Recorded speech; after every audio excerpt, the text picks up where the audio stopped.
Folks, Black Star Network is here.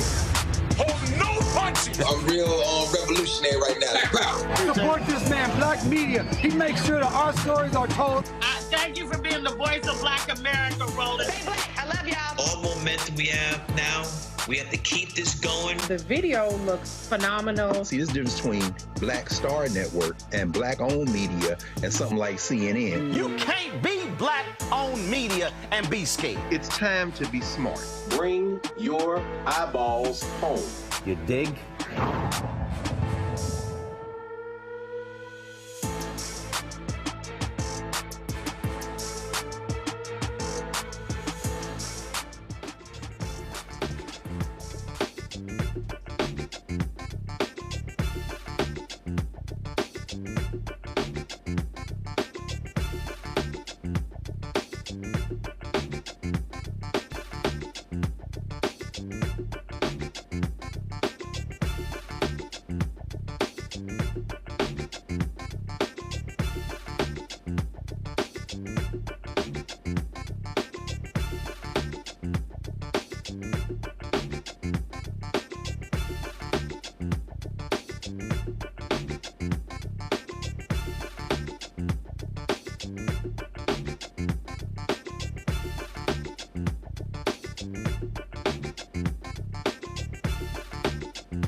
Today is Wednesday, May 1st, 2024. Coming up on Roland Martin Unfiltered, streaming live on the Black Star Network. Boy, these conservative judges keep doing all they can to keep black folks from having a second congressional district in Louisiana. Now that they've ruled, a court panel has ruled that the second district now is racial gerrymandering. What the hell is going on? We'll talk to an attorney with the NAACP Legal Defense Fund about the latest battle in Louisiana. Hundreds arrested, classes have been canceled as campus demonstrations across the U.S. intensify. We'll be talking with journalist and Professor Rula Jebreal about the growing number of pro-Palestinian students putting it all on the line.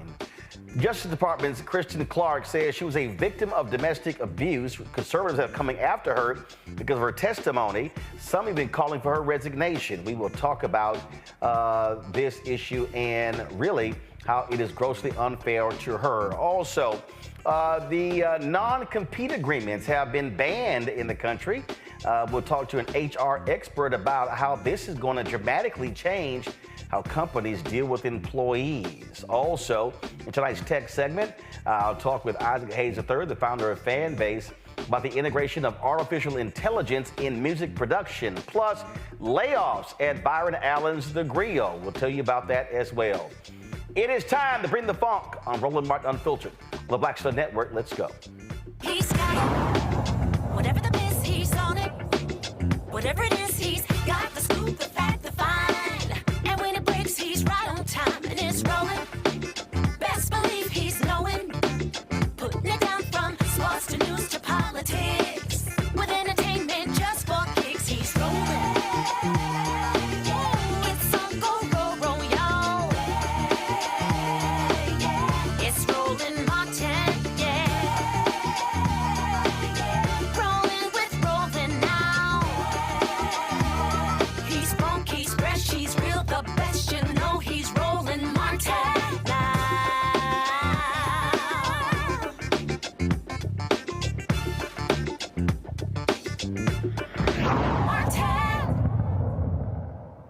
Well, the battle over a second black congressional district in Louisiana is not over. A 3-judge panel voted 2-1 to Trump appointees against using the map recently passed by the Louisiana legislature. Now, of course, that was passed after a different federal judge blocked the map in 2022. Now, again, this has been going on for quite some time. 12 self-described non-African-American voters challenged this new district. The lawsuit said the districts amounted to unconstitutional racial gerrymandering and discriminated against white voters while putting together disparate areas of the state into one district. Now it's uncertain if this second district is going to be in place come November. Yep. And there we go. Jared Evans is a senior policy counsel at the Legal Defense Fund. He joins us right now. Glad to have you on the show. So, okay, here's what's crazy. Yeah, but in this lawsuit, it's been going back and forth. It goes all the way to the Supreme Court. Supreme Court says, got to create a second district. All right. Conservatives, Republicans try to get the Fifth Circuit to rule against it, try to get another crack at the apple.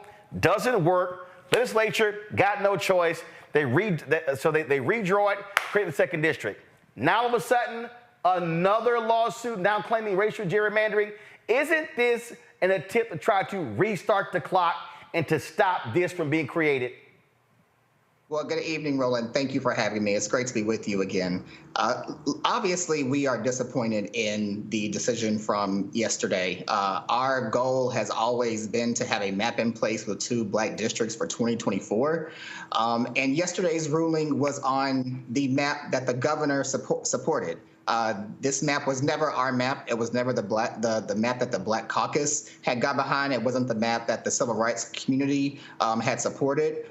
There are 7 different plans that we have submitted and socialized for the past 2 years.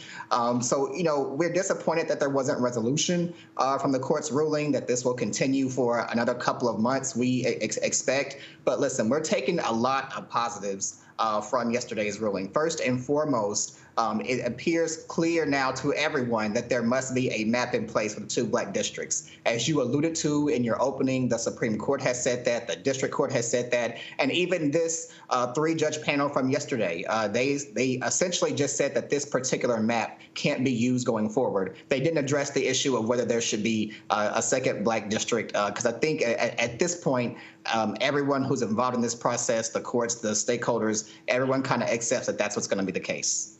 So I was looking at, so first of all, for the audience, so what was this panel yesterday?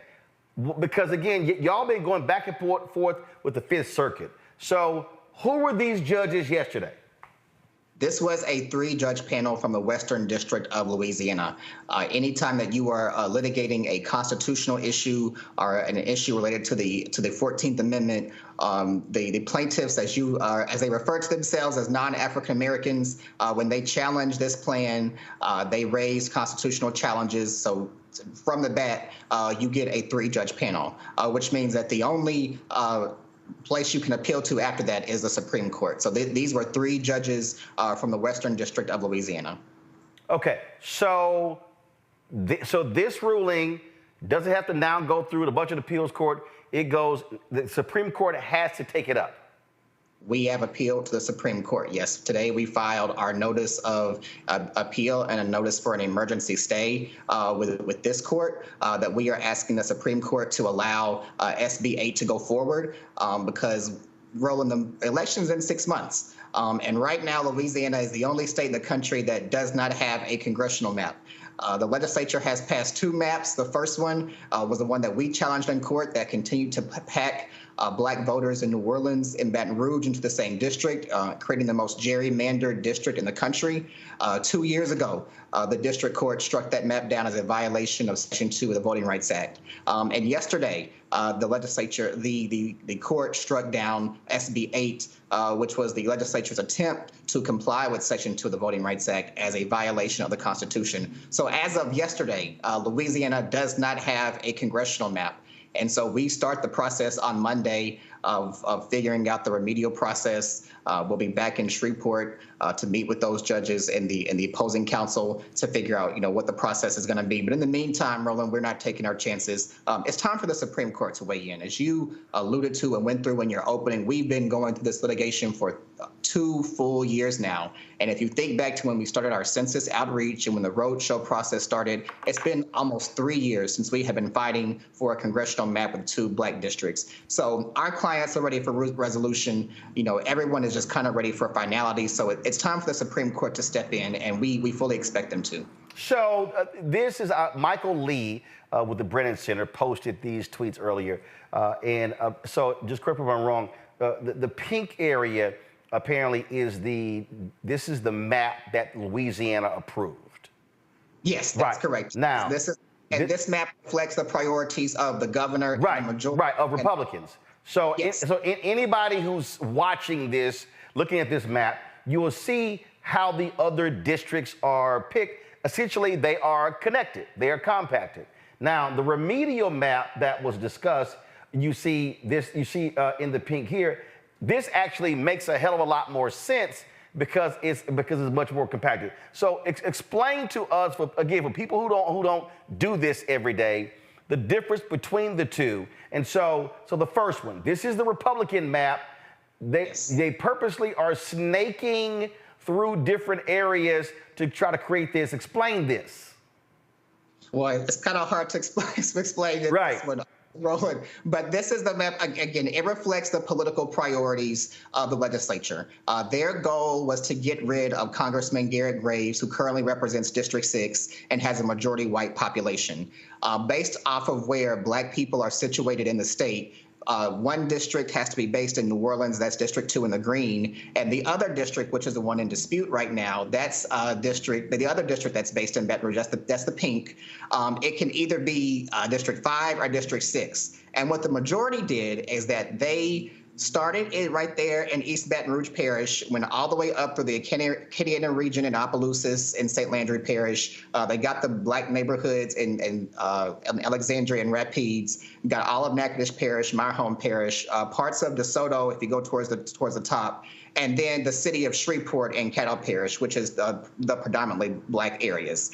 Again, this is not our map. This is the map that the governor wanted because he wanted to punish his political rivals, and it is the map that he got the legislature to go along with. So you have a map. You have a map here that literally snakes from, if you look at this here, from southern Louisiana through the middle of Louisiana, almost to northern Louisiana. Almost to the Texas border. Right. That's correct. Yeah. As opposed to a map that is a lot more, and so this was a mediation map. So number two, and this is a remedial plan. I'm sorry. So this is what actually makes a lot more sense if you look at how the other districts are sort of created. They're connected. Absolutely. This map is much more compact. These are shapes that we're used to seeing, rectangles and squares and ovals. These objects in this map, it makes a whole lot more sense to go directly north from Baton Rouge and East Baton Rouge Parish all the way up to the Delta along the Mississippi River and connect the Black neighborhoods in Monroe and Alexandria. This map just makes a whole lot more sense to us. So, okay, so now, you filed your appeal. Look, the Supreme Court can take their sweet time. Now, Louisiana is claiming that the maps have got to be in place by May 15th. Let me remind people even how we got here. 2022, early 2022, a judge ruled the map was unconstitutional. The Supreme Court said, because they have this so-called rule, freeze it in place because now the time, which is nonsense because Louisiana's primary is in August. They could have easily passed a new map in time for the 22 election, which means unconstitutional maps were used. So therefore, the Republicans had an extra representative from Louisiana because that 22 map was allowed to go forward. The Republicans have been trying to run the clock out because they want to keep that same map in place in 2024 and if they're successful, then that guarantees them another member of Congress as opposed to this new map, which basically will create a second Democratic district in Louisiana because of how Black folks vote. Yeah, you hit the nail on the head, Roland. The Secretary of State has represented in court that May 15th is their deadline to have a map in place. That is their deadline. I fully expect that we're going to blow past that by at least a couple of weeks, if not a month or so, because the Supreme Court they have to agree to take up the case, which we expect them to, and then there has to be briefing. But we fully expect by the end of June we should know what kind of posture we're going to be in. And look, as you alluded to, Roland, it's always a roll of the dice with this Supreme Court.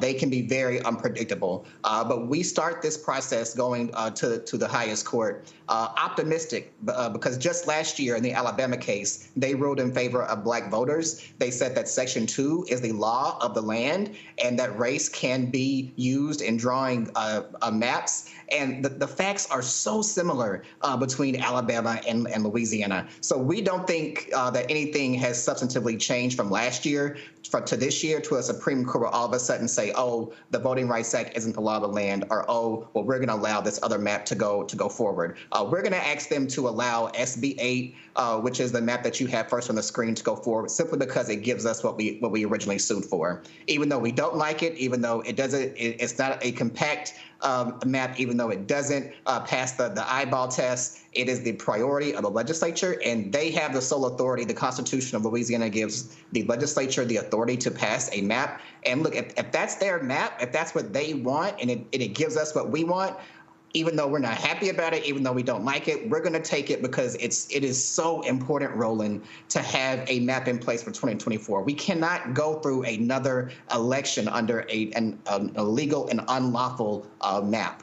So we're going to ask the Supreme Court to lift the stay, to allow SB 8 to go forward for 2024, and then hopefully pick back up the fight in 2025 to see what the map is going to look like for 2026, which, by the way, is the same thing that we're doing in Alabama. We have a map in place with 2 black districts for this fall's elections in Alabama because the primaries were earlier. But the litigation picks right back up in January. We will be right back in the court to start the fight for 2026 in Alabama. And, you know, if I had to bet, I'd say right now that's what the same thing is going to happen in Louisiana. The Supreme Court is going to give us this map, allow SB 8 to go forward, and then we'll start the full process to allow the experts to come in and testify to have a full trial on the merits for 2025. Okay, well, we certainly, again, it's a lot of back and forth, and you got folks who don't want to take no for an answer, and so the legal battle continues. Jared, we appreciate it. Thanks a lot. Thanks for having me, Roland. All right, folks, I got to go to break. We come back. We'll talk about this with our panel, talk about some other issues as well. I keep telling y'all, it shows you the power of the black vote when people work this hard to stop the creation of a second black congressional district, which is why we must do our part to actually exercise that right to vote and not stay at home and sit on the couch. You're watching Roland Martin Unfiltered right here on the Black Star Network. First, President Barack Obama's road to the White House. We got about 500 copies of the book available. And so this actually is all of the coverage of the 2008 election. But the other thing is this here. I talked to folks like Malik Yoba, Hill Harper, Erica Alexander, Kevin Lau, Spike Lee, Tatiana Ali. But there's a lot of behind-the-scenes stuff in here as well, where I talked about some of the stuff that went down at CNN. Also, when you go through here, a lot of the photos that you see in here, photos that I actually shot, photos that were my time at CNN. And so what I decided to do, because one, I published the book and I own it myself, is that so I said, you know what, I'm going to slash the price to $10. And so we're going to have shipping and handling, $5.99. I'm going to personally autograph every copy. I'm not reprinting the book. So once we are sold out of these 500, that's it. They're gone. So you can go to RolandSMartin.com/the-first to get a copy of this book. Everybody who orders this book through the website, not on Amazon, only through RolandSMartin.com, I will personally autograph and mail you a copy of this book. It's all of the coverage, the actual interviews that I did with him. And just to show you, of course, when it came out, there's actually even in here the interviews that I did with him and Michelle Obama, which won TV One cable networks its first 2 NAACP Image Awards. And so all of that for $10. Shipping and handling is $5.99. So go to RolandSMartin.com/the-first and order your copy today. Fanbase is pioneering a new era of social media for the creator economy. This next generation social media app with over 600,000 users is raising $17 million, and now is your chance to invest. For details on how to invest, visit startengine.com/fanbase or scan the QR code. Another way we're giving you the freedom to be you without limits. This is Essence Atkins. What's the love king of R&B, Raheem Devon? It's me, Sherry Shepard, and you know what you're watching. You're watching Roland Martin Unfiltered.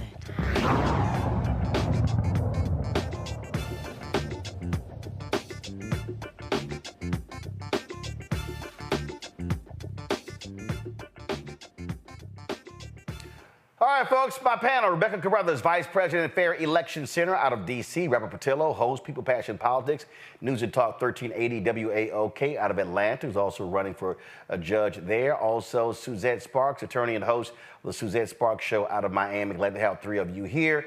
Rebecca, I'll start with you. I mean, look, this battle in Louisiana, this is about power, it's about resources, it's about control. Republicans in that state, the last thing they want to do is lose a congressional seat. They're going to have to lose it because of the black population there. And again, we talk about this. This is why people need to understand the power of the black vote. Republicans desperately want to dilute the black vote in order to suppress our power. Absolutely, Roland. Here's the thing. If Republicans actually presented a policy alternative to the Democratic Party, then maybe more black voters would decide to vote Republican instead of voting predominantly Democrat. I mean, that's the bottom line. But you know what's really interesting is also the backdrop of this. I think it was yesterday or the day before. There's been maneuvering to take some of the white areas of Baton Rouge and actually formalize and create a new community. So in essence, it is a bunch of white folks trying to secede from a majority black Baton Rouge. So we understand that race is at the bottom of what's happening in Louisiana.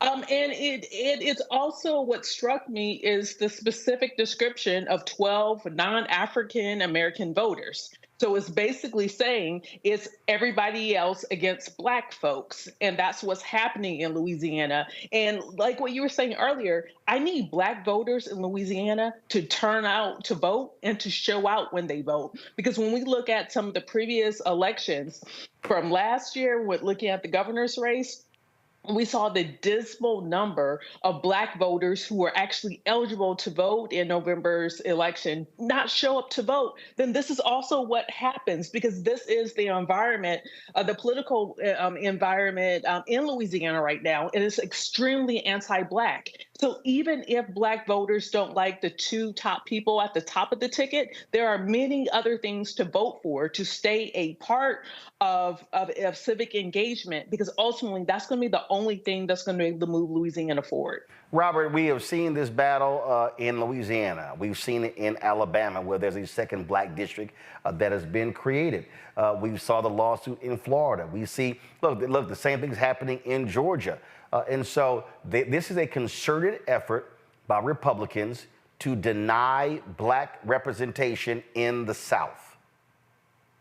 It's very clear that, and we knew this was going to happen after Shelby v. Holder. We knew this was going to happen after 50 years of attacks on the Voting Rights Act. And the truth is that this is why it's so important to have federal action on voting rights, not just to restore Section 4 and Section 2 and protect Section 5, but to expand those, because they're still based on the measurements and qualifications set out in the 1960s. It needs to be expanded to what is affecting voters and what is affecting these new techniques and strategies happening right now. Otherwise, what we're going to see is a continuation of tyranny of the minority, where the white voters, being a minority of voters in America, are able to exercise an excise amount of political power by using gerrymandering, by using carving up districts, by using every political machination possible in order to dilute the votes of African Americans nationwide, and therefore push forward agendas that do not match the needs of the people in those states. Just think about it this way: if you look at, just go from South Carolina on down to Mississippi, you have some of the highest black populations in the country. 35% South Carolina, 33% Georgia, 36% in Alabama, on down the line. But if you look at the lives of many African Americans in those states, if you look at the statewide elected officials, if you look at the people who actually run those states, very few of those states actually have demographics that match the populations of those voters. And that's because Republicans have used 50 years of schemes to dilute the black vote and make it more difficult for representation to actually elect their leadership. Suzette, we saw Governor Ron DeSantis in Florida destroy 2 districts, took it to the Supreme Court. The Republican Supreme Court ruled in his favor. Again, when folk don't vote, this is one of the ways that Republicans are able to get control of the state Supreme Court. They're able to get supermajorities in the legislature. And so this is why turnout is important to prevent that from happening. Guess what? You may not be able to get Democratic control of a particular state, but you can keep them from having a supermajority where they can do whatever they want without any interference from the opposing party. Absolutely. This is our strongest tool, which is to get to the polls and make sure that we are holding the line. When you look at what's happening in Louisiana, as you stated, and even in my home state of Florida, they know that each and every congressional seat counts now with the split Congress that we have on the federal level. I agree with Robert that we need to see congressional action if we get control, or if Democrats get control of the Congress and we retain the presidency. There has to be some kind of reinforcement of the Voting Rights Act, or this will continue to happen. This is what happens when you can't win on issues and your platforms does not speak to the majority of the people in your state. You have to, in some ways, figure out a way to cheat and make a map that allows you to retain control. So our biggest weapon is to make sure we're coming out in the numbers that we have, particularly in the South, as Robert pointed out, in these states where, unfortunately, we're seeing, again, these games being played, but hopefully we'll have more fairness when it comes to the rulings of state courts and federal courts. But yeah, I think also looking at that story that Rebecca mentioned, it shocked me that we have yet again another predominantly white enclave in southeastern Baton Rouge that has now basically seceded from a predominantly black city so that they can retain monies for their own school board, and about $45 million in taxes will be removed now from Baton Rouge, which is again a predominantly black city. This is a trend, especially in Louisiana. Those voters there have to care enough to show up and try to hold the line. You know, Rebecca, I sort of crack up, Rebecca, at some of these folks who say some of the dumbest stuff. I'm gonna read this text. It was sent out yesterday, and I'm not gonna waste my time even naming the idiot because that's exactly what he is. And this person is so desperate for attention. He's really an attention whore. So he always is trying to tweet about me at least every couple of months in order to gain some attention. And he goes, Roland Martin's loyalty to the Democratic Party is unproductive and unhealthy. See, the reason I find that to be hilarious is, one, I've never self-identified as a Democrat or Republican, but I'm not dumb. I can pay attention to what's happening in politics. I can pay attention to what's happening before us. This is very simple. When it comes to two parties, there are Democrats and Republicans, if I had to ask all three of you, which political party consistently is trying to deny black voters from being able to go to the ballot box and pick representatives of their choosing, which party will you say is the one that's constantly trying to stop black folks from being able to hold power? You know, it's not even what I say, it's what they say. Right, I'm just saying. So, Rebecca, which party? It's the Republican Party. Robert, hold on. Wait. Robert, which party? Ditto. Suzette, which party? Republican Party. Now, if we're talking about which party is in opposition to consistently to civil rights, Rebecca, which party? It's the Republican Party. Robert, they put it in every filing. I got it. Hold up, Robert. Ditto. Suzette. Same.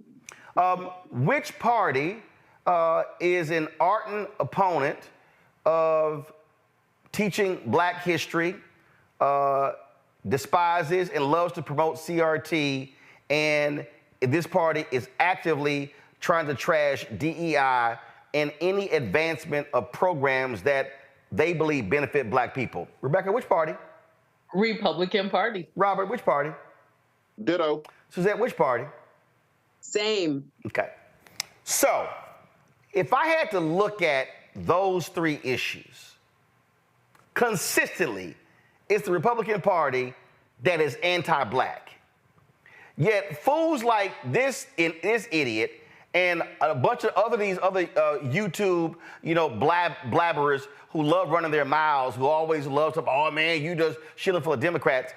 It's what is so dumb is that if that's what their belief is, then they're simply MAGA people. They're simply supporting Republicans. And the bottom line is this here. It's the facts are the facts, Rebecca. The Republican Party is consistently targeting black people, targeting them at the ballot box, economically, when it comes to housing. We can go down the line. So if I have to make a decision on who I'm going to vote for, I'm probably not going to pick the anti-black party. Just saying. Black voters are extremely pragmatic. The reason why we are extremely pragmatic, we understand our history with this country. And so now that we have quote unquote full rights with an asterisk, depending on the state, depending on felony status, depending on, all sorts of other political issues, Black people are exercising their right to vote in a pragmatic way. And so for people to say, well, Black people owe each party to have open mind towards each party, if each party is telling you, hey, I don't even want to entertain you, the other party is saying, hey, I will entertain you, then pragmatically, which is it A or is it going to be B? And so many Blacks who vote in this country are choosing path A, the Democratic Party. Is it because we think the Democratic Party is so good, or we think that the Democratic Party is pro-Black? No, but we understand that the Democratic Party is not anti-Black. Yeah, it's just a fact. And Suzette, what really cracks me up when I listen to these people, when they're throwing these issues out, what literally makes no sense is that when you start talking about key policy positions, when you start talking about things that actually matter, you got a Republican Party that will say, oh, systemic racism doesn't exist. It doesn't exist. They will literally defend the cops at every turn when Black folks are being beaten and shot. They'll make excuses for all of that. And so their positions are consistently anti-Black. It's just a fact. Suzette? Yeah, I wholeheartedly agree. When you look at, even when it comes to federal contracting, federal programs, funding of HBCUs, all of these things that affect Black lives every single day, when I think about them trying to remove, for example, in federal contracting, small business designations and small and minority business and women-owned business designations from that process as they're trying to attack DEI across the board, you just have to look again at the facts. There's nobody shilling for anyone. No one is being paid. No one is trying to promote a party for the sake of. We're looking at what policy issues are being supported on either side, and does it make sense to stop, riding this train and getting on the other train. At this point in time, post-MAGA, post-Donald Trump, and all the things that he has tried to do, and his acolytes, like our governor here in Florida, Ron DeSantis, has tried to do, when you look at policy for policy, destroying all DEI in higher education, here even at landmark universities like the University of Florida, FAMU, we're looking at where are we going to get funding for programs like the BSU, the Black Student Union. So across the board, they believe in I guess what they say, individual rights when it applies to them, or when they feel like it's protecting one group. But when it comes to your individual rights and mine, to be a fully enfranchised citizen, to have programs that reflect the entire tapestry of this country and even the history in terms of a corrective manner, they don't believe in it. So we can't play like we got real choices here, two real choices. So people have to wisen up. And I do think the Black electorate is looking very closely at what the policy positions are and will make the right decision. I just think fundamentally, Robert, what you have here is you have a bunch of folks who follow some of the dumbest people I've ever seen, and a lot of them are a few Black men who are grossly ill-informed, and their whole attitude is Democrats haven't done jack, so therefore they're trash, they're terrible, they're awful. But then I go, okay, but so what are the things that you actually want? And please show me which Republican is going to support those and how you're going to get it passed. And that's what you see. And so what I try to explain to people is this ain't, oh, I love this party. I don't love parties. I don't love people. I love policies. I love things that impact our people. Now, I could be like some other Black people and only care about my economic well-being. If that's the case, sure, Go ahead and go with Trump. Go ahead and get your tax cuts. Go ahead and get your corporate tax stuff. I could go for that because as a business owner, that's going to personally benefit me. Does that help my people? Nope. Does it help my nieces and nephews? Nope. Does it help my cousins and my family and people I grew up with? Nope. And what I need our folks to understand is we have got to understand what's short-term and long-term. We have to understand, even in this case here, the two judges that ruled against Louisiana, Trump appointees. The one judge was a Democrat appointee. Even when you look at decisions by judges, typically federal judges that are going to rule in favor of things that black people care about are likely not going to be Republican judges. These are just facts. And folk who love to get caught up in these games, Robert, what they're doing is they are leading black people astray, and they're not explaining to black people what is going to be the benefit of us staying at home and sitting on the couch. I'm trying to win for our people, not try to win clicks like this idiot here. Robert, final comment before I go to break.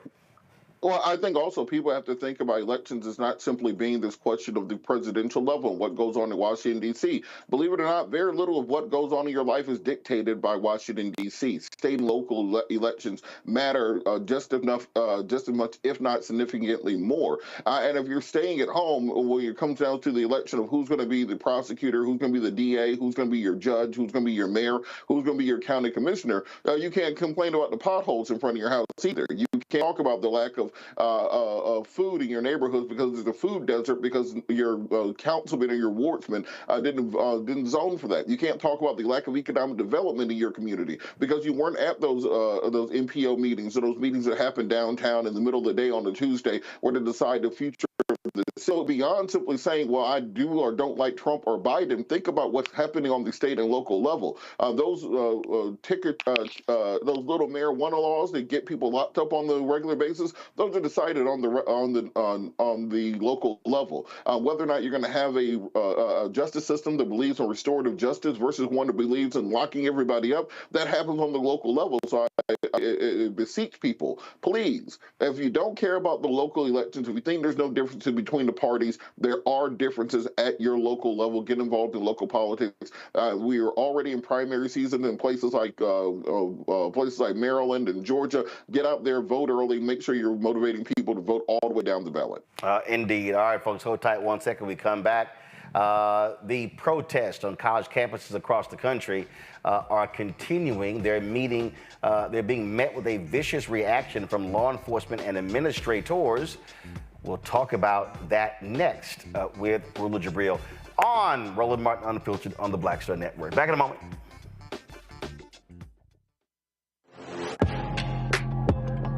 A lot of y'all have been asking me about the pocket squares that we have available on our website. You see me rocking the Shibori pocket square right here. It's all about looking different. Now look, summertime is coming up. Y'all know, I keep trying to tell fellas, change your look, please. You can't wear athletic shoes every damn wear. So if you're putting on linen suits, if you're putting on some summer suits, have a whole different look. The reason I like this particular pocket square, the Shibori, is because it's sort of like a flower and looks pretty cool here versus the traditional boring silk pocket squares. But also I like being a little different as well. So this is why we have these custom-made feather pocket squares on the website as well.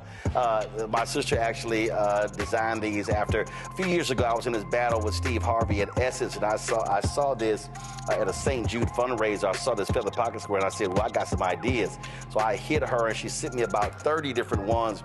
And so this completely changes your look. Now, some of you men out there, I had some dudes say, oh, man, I can't wear that. Well, if you ain't got swagger, that's not my problem. But if you're looking for something different to spruce up your look, fellas, ladies, if y'all looking to get your man a good gift, I've run into brothers all across the country with the feather pocket squares saying, see, check mine out. And so it's always good to see them. And so this is what you do. Go to RolandSMartin.com/pocket squares. You can order Shibori pocket squares or the custom-made pocket squares. Now, for the Shiboris, we're out of a lot of the different colors, and I think we're down to about 200 or 300. So you want to get your order in as soon as you can, because here's what happened. I got these several years ago, and the Japanese company signed a deal with another company, and I bought them before they signed that deal, and so I can't get access to any more from the company in Japan that makes them, and so get yours now. So come summertime, when I see y'all at Essence, y'all could be looking fly with the Shibori Pocket Square or the custom-made Pocket Square. Again, RolandSMartin.com/pocket squares. Go there now.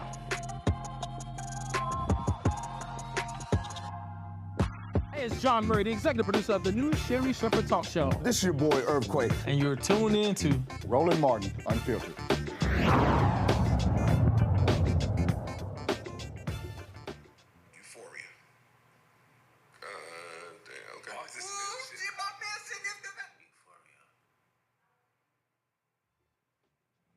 Ready? Let's go.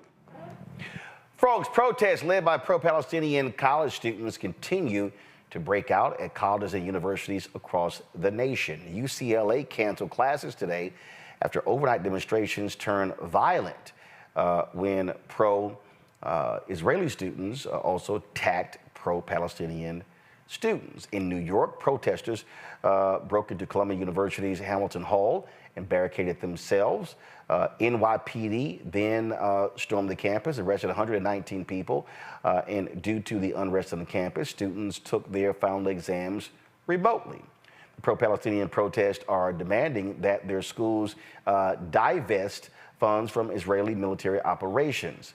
Jewish students called the protest anti-Semitic and said they fear for their safety. Rula Jebreal is an award-winning journalist, visiting professor, joins us from New York. Glad to have you here. First and foremost, I talked about this the other night, and I've been watching all of this coverage, and I've been watching the framing of this. And we're at a point now where people are literally saying that if you are protesting against Israel, you're anti-Semitic. If you're protesting for your school to divest, you're anti-Semitic. A person could actually be against war and not be anti-Semitic. What do you make on how that is the framing where everything, any criticism of Israel and its actions in its battle against Hamas can be deemed anti-Semitic? Roland, thank you for having me on this very troubling day for America's democracy. Let's start by saying that the attempt to criminalize anti-war protesters, who, by the way, many of whom are Jewish. The leading organization behind these protests, it's called Jewish Voices for Peace. You have Jewish professors, Jewish scholars, Jewish academics who are backing this. I myself interviewed Jason Stanley, who is Jewish himself, who teaches at Yale. And he himself agrees with you and me, who we need to not conflate anti-Israel government criticism of Israeli government actions and criminality with anti-Semitism. These are two separate things. But there's a clear attempt by many in Congress, many sadly in the media, to conflate anti-war activism with anti-Semitism. This is so dangerous because it plays into the hand of real anti-Semites. The people who marched on Charlottesville said, Jews will not replace us, blood and soil. Those people are anti-Semitic. The people who are marching saying, divest from the war, don't arm Israel, stop the war in Gaza, stop slaughtering civilians, children and women, and stop mass starvation, those people are activists who want the war to stop. They're not against Jewish people, actually many of whom are Jewish. They're against the war, but also they're against their own government bankrolling that atrocity in Gaza.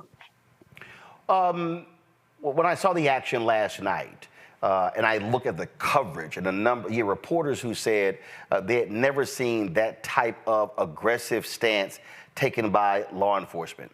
We saw what Texas thuggish Governor Greg Abbott did when he ignored the Austin Police Department, instead calling in Texas state troopers to deal with unrest there. I saw there was a video. We saw what happened to Professor at Vanderbilt. There was another video I saw of a professor who was literally being punched and beaten by police and security, and he suffered broken ribs. And doctors said he's lucky to be alive.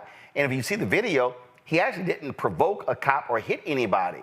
And so when you see law enforcement, they basically have the permission of political leaders to beat folks as they see fit. Yes, and I heard Prime Minister Netanyahu, who 2 days ago, this is the guy that actually normalized fascists around the world, from Viktor Orban to Donald Trump to many others, is saying that these students are basically reminiscent from the 30s, the Nazis. He's calling them Nazis. Israeli and American politicians are calling them terrorists. We have our colleagues calling these peaceful protesters who are 20 years old, who are our kids' age, are entitled to protest a war and their government complicity with the war. They're calling them pro-Hamas, pro-Hezbollah, pro-terrorist. They're calling them terrorists. I am terrified because I know where this is going to lead. Somebody will get killed. Somebody will be hurt. And they'll have the whole country on fire. I mean, we already see a looming threat of a second Trump, election. And then the Democratic Party, that's supposed to defend democracy, free speech, and free assembly, is the one consistently enabling not only the police, unleashing police violence, enabling Netanyahu and his government, who, by the way, simultaneously, you have two ministers, Ben-Gvir and Smotrich, who are calling to annihilate, to destroy completely Gaza, and Ben-Gvir calling to shoot Palestinian civilians because prisons are overwhelmed with numbers. They arrested 9,000 Palestinians, on some of them without any charge, by the way. 3,000 that are sitting there on what they call administrative detention. And he said, well, we're overwhelmed. The police system, the prison system is overwhelmed. Maybe we should kill some of them.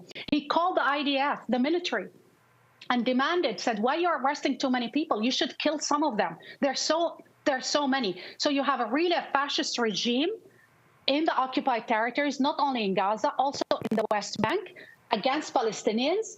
And then you're seeing here our democratic governors, president, and law enforcement criminalizing and inciting against these young students simply because they are questioning policies that we know will not guarantee the security of either the United States or Israelis. Dismantling. Go ahead.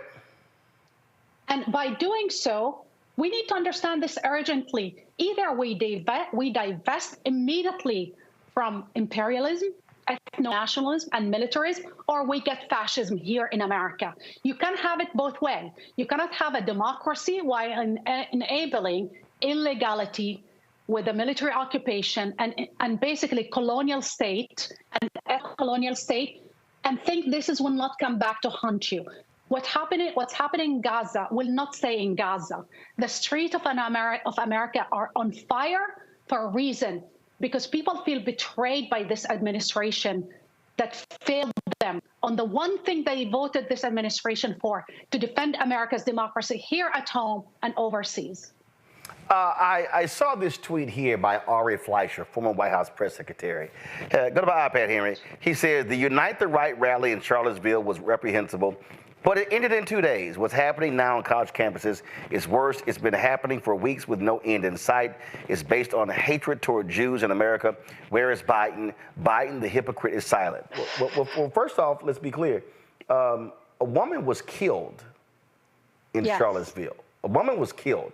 Nobody has peaceful protester. Yeah, a peaceful protester, Heather Heyer. Nobody's been killed in these college protests. But the other thing is this tagging of Biden. Where is Biden? He's being a hypocrite. First of all, this protests on college campuses are first the responsibility of university administrators.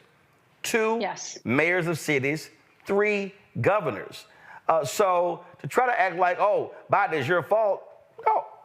We understand the hierarchy, and what you have again, you have this constant battle that we're seeing, and I was on the plane yesterday flying back, and I was talking to a gentleman, and he was complaining about the protest, and first thing I said was, hold up, why are they protesting? I said not this overarching. I said no. I said you have to. I said how I operate is I ask, why is somebody protesting? And I said, if you look at these protests, many of them, they've given the reasons why they're protesting. But folk don't want to focus on the why.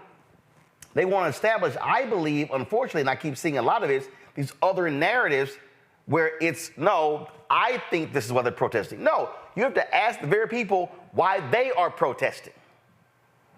And Roland, by the way, this is not you. You and I protested the Iraq War, and probably you protested for civil rights in the United States. I protested for civil rights everywhere in Europe. We were called agitators. We were called pro-terrorists. When we protested against the Iraq War on the basis that it was wrong, it will unleash instability and radicalization, we were called pro-Saddam Hussein, pro-Al-Qaeda, etc. So again and again, they use this language of division and hatred. And I see even ADL. I see ADL calling these students, basically inciting us and calling them pro-Hamas and pro-Hezbollah. You will get these students killed by doing that. And our Fleischer said nothing when Trump defended the neo-Nazis in Charlottesville and called them very fine people after they killed Heather Heyer. We need to remember who he worked for and who he lobbied for. And once again, I think we should stop using and weaponizing anti-Semitism to protect Netanyahu's government, who have no problem endorsing, normalizing the likes of Viktor Orban, who have no problem that Donald Trump dine and wine with real neo-Nazis and anti-Semitic people. It's time to call the hypocrisy, but also it's time to stand up for these students' rights, because if we manage to crush these students and alienate them, we lost the future. We lost the next generation. If we cannot give these students at least the respect to listen to what their demands are, and not only listen to them, to take into the consideration the people who are risking their lives, so that America is not seen by the rest of the world as enabling atrocities in Gaza, then we are not only America's reputation is being damaged, is being eroded. Democracy itself is on the line. If you believe in these things, you need to start now, cutting any tie with this government in Israel, not defend them at the United Nations, but also stop threatening the International Court of Justice, who is trying to do their job in holding Israel accountable. You cannot have democracy without accountability. You cannot have democracy without free speech. You cannot have democracy by enabling an ethno-colonial racist state. You cannot have it both ways. You cannot say, well, our foreign policy can be racist and can be militarist and can be rogue and lawless, but here in America, we are different. You cannot demand that these students respect the rule of law here while you're yourself violating every law of war in Gaza and beyond. Questions from panel. Robert, you're first. On this point, what we're seeing is that students around the country, these probably are the biggest student protests we've seen since Kent State and during the 1960s. But what do you think will be the very clear policy proposals to come out of this that the Biden administration can respond to? One, we have the issue of the continuation of military sales to Israel. We have the lack of humanitarian aid. We have the failures to call for a ceasefire in the UN. But what we've seen thus far is that the calls that President Biden has made to Netanyahu have gone unheeded. What exactly should we, we're going to crystallize what the students are asking for into some concise points. What do you think they should be? And will Netanyahu even listen to those?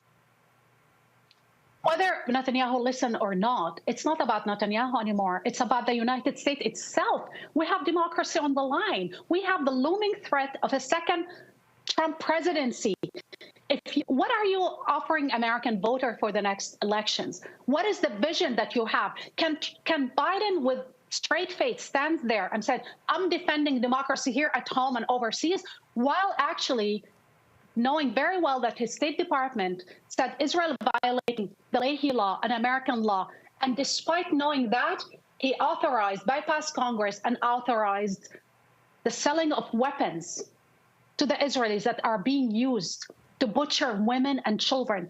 14,000 children died, were killed, slaughtered in 4 months. If we don't stop this mass slaughter and mass starvation, and the only way to stop it is stop arming Netanyahu's government,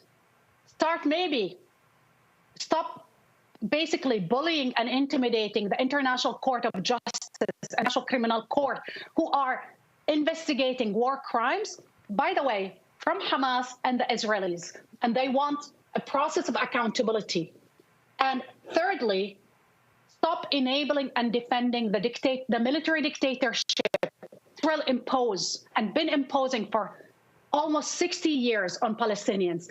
They couldn't impose that dictatorship without America's support, financial support, diplomatic support, and shielding them in the courts, but also shielding them at the United Nations.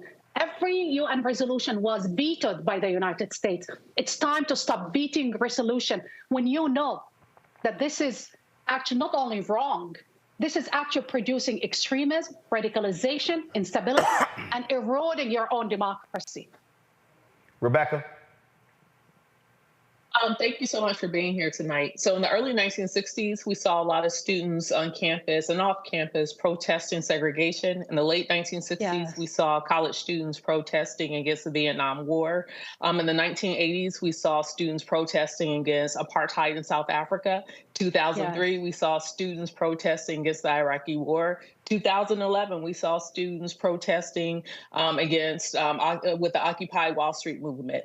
So now, in of the current protests that are happening across the country, we're also seeing states starting to impose the criminalization of the right to protest. What trajectory do you see for America if America continues down this path in creating in making it if America continues to criminalize young people and all people, quite frankly, from their right to protest? Authoritarianism, fascism, and it always starts by trying not only to criminalize, to unleash violence, state violence. We've seen a glimpse of it yesterday in UCLA, and by the way, it was only peaceful protesters on the pro-Palestinian side or anti-war side, and the pro-Israelis were not only violent, they were chanting genocidal chants against Palestinians, calling for Nakba. These are the same things that I grew up under in the occupied territories. As a teen, I would go to the occupied territory, Ramallah, and in the West Bank to teach kids whose schools was destroyed by the army, and we would put blankets on the dirt just to teach kids how to read and write, and very often will be assaulted by terrorists, by Jewish Israeli terrorists, many of whom came from the United States, and they will basically beat the children, terrorize people, and kill them with the protection of the police and with the protection of the army. These scenes you can see everywhere in the occupied territories. They are trying to import that kind of models to the United States. It's not a coincidence that the mayor of New York, Adam, said that he will be bringing from Israel the experience he learned as a police person. Look at how the police treat Palestinians, Black people like all of us. If any of us would walk in the streets in the West Bank, they will think you're Palestinians like me, and probably you would be targeted exactly like any Palestinians. When Ta-Nehisi Coates went to the occupied territories, they kept asking him, what religion are you? What faith do you belong to? And he kept telling them, I am. They wanted to know if he was a Muslim. When he told them that he was atheist, basically. He didn't, he wasn't religious. They were confused, but they insisted because it's an ethno-national state. It's a state that if you are Jewish and Jewish only, then you have protection of the law. If you are a Palestinian, Muslim or Christian, and you happen to be actually also Black, then you are subject to the law, that you are under the boot of the military dictatorship. And one of the things that is most shocking, when Ethiopian Jews arrived in Israel, many of whom were were sterilized without knowing they were sterilized, and the state admitted later that they were sterilizing them. They were giving them injection of Riprovera, so they could not make children. Because ultimately, not only the issue of religion, there's an issue also of race and skin tone. And we need to tell these truths. They're hard truth to hear for many American Jews who have a myth about Israel, but the reality on the ground is something else. It's an ethno-nationalist, and you see a glimpse of it already being imported to the United States. Suzette? Yes, Brother Roland. I, too, stayed up last night watching the news coverage of what was going on in Columbia and sadly witnessing Mayor Adams send in troops onto a college campus. I want to ask our guest, as we have been kind of hearing this co-opted narrative about outside agitators, how do you think that is actually diluting the message when it comes to what the students actually want? Because as you stated, the vast majority of students have been peacefully, and even on the pro-Israel side, you were actually seeing some agitators there. I want to actually go into what the administration of these colleges and universities should be doing to address what is actually happening. As Robert stated, they might be looking for, the student protesters might be looking for the Biden administration to act, but I don't know that I've seen any headlines as to the administration at these respective universities actually coming up with a plan to sit down and address the students' desires. What do you think the administration's role should be? And do you think we'll see more of the model we saw last night of city police and state police coming in to address student protesters? And what does that do to their free speech rights? But what do you think the actual administration of these colleges should be doing when it comes to what the students' demands are? Really, before you answer that, I'll say this here. I'm familiar with the negotiations that were happening with Columbia. And Rula, one of the problems that actually was there is that they were so decentralized that you didn't have any hierarchy. And so you had different people who were negotiating with different student groups. And so part of the problem is that there were concessions that were offered. Jelani Cobb, the dean of the Columbia School of Journalism, was one of the two folks who was negotiating. Reverend Mark Thompson was involved as well. And so part of the issue is that, on some of these campuses, the key is, who are you talking to? Who can you actually negotiate with? And so that was one of the issues, I think, with the Columbia students, is that there were so many different factions. You didn't actually have, a clear leadership, if you will, in order to deal with as a part of the negotiation. Go ahead, your thoughts. Yeah, thank you for your questions. They're brilliant. One thing I want to report, and I think it's very important to know, Brown University decided yesterday, after a negotiation with the students, that they would vote if they would divest from investing with any armed companies in October. They will vote. People will have the right to vote, yes or no. And guess what? Protest was over. There's no encampment. It's over. The inability of President Shafiq of Columbia University not only to listen, but to engage. And I believe the first action that she took, she is very loyal to her donors. She is terrified and she wants to keep her job. This is the woman that during the Arab Spring, by the way, said, we don't need more freedoms for Arabs. We need more economic opportunities, meaning we want charity, not liberty, which is, I find it ironic that this is the woman leading this organization. She was at the London School of Economics. She has a track record of basically, whitewashing authoritarianism and saying, yeah, give them some food, give them some water. It's no different than DeSantis, who said slavery was created some opportunities. I cannot hear these things without thinking of the racism and also the delusion behind the mindset of these people. So I think there's groups of people that she decided immediately to expel to save her job. And basically, probably she was pressured by trustees and donors and others who rather hold these kids accountable than listen to them or divest. They don't want to divest from the armed companies. They don't want to be viewed as conceding to these young students. So I think we have a long way. And again, we need to remember what happens when you start inciting against young people. When Donald Trump started inciting against media organizations, I want to remind everybody that somebody took a gun and went to the Maryland Gazette and killed 5 people. I fear for the lives of these young students. Sooner or later, these lynching mob, these thugs, pro-Israeli thugs, will get someone killed because they believe that these people are terrorists. They believe they are the enemy. They believe what Ari is writing, that they hate America and they hate Jews, which is a lie. And we need to push back against these lies. Look at every student was arrested. 1,300 students were arrested. A lot of them are Jewish. But nobody is talking about the fact that the Jewish community in America is divided between who believe that Bibi Netanyahu has a right to exterminate Palestinians and those who believe that it's dangerous, that is reckless, that he would use mass slaughter and mass starvation. They believe that what he's doing is against Jewish values. But we need to stop talking about the issue out of fear, because we need to engage in a serious way about anti-Semitism, but also anti-Black people racism and anti-Muslim and Arabs and Islamophobia. I mean, I want protection for all students, whether they protest in Charlottesville or they protest in UCLA or protest in Texas. They might say things that I am uncomfortable with, but they have the right to say it. What I am not comfortable with, police storming campus, beating professors and students and brutalizing them.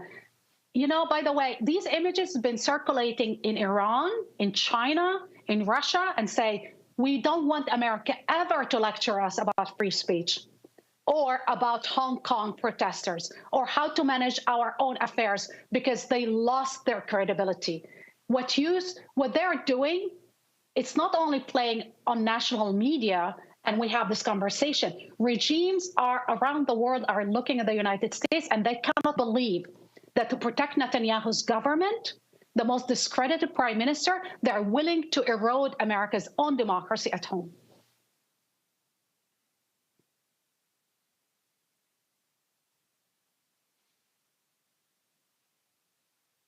Rula, we appreciate your perspective.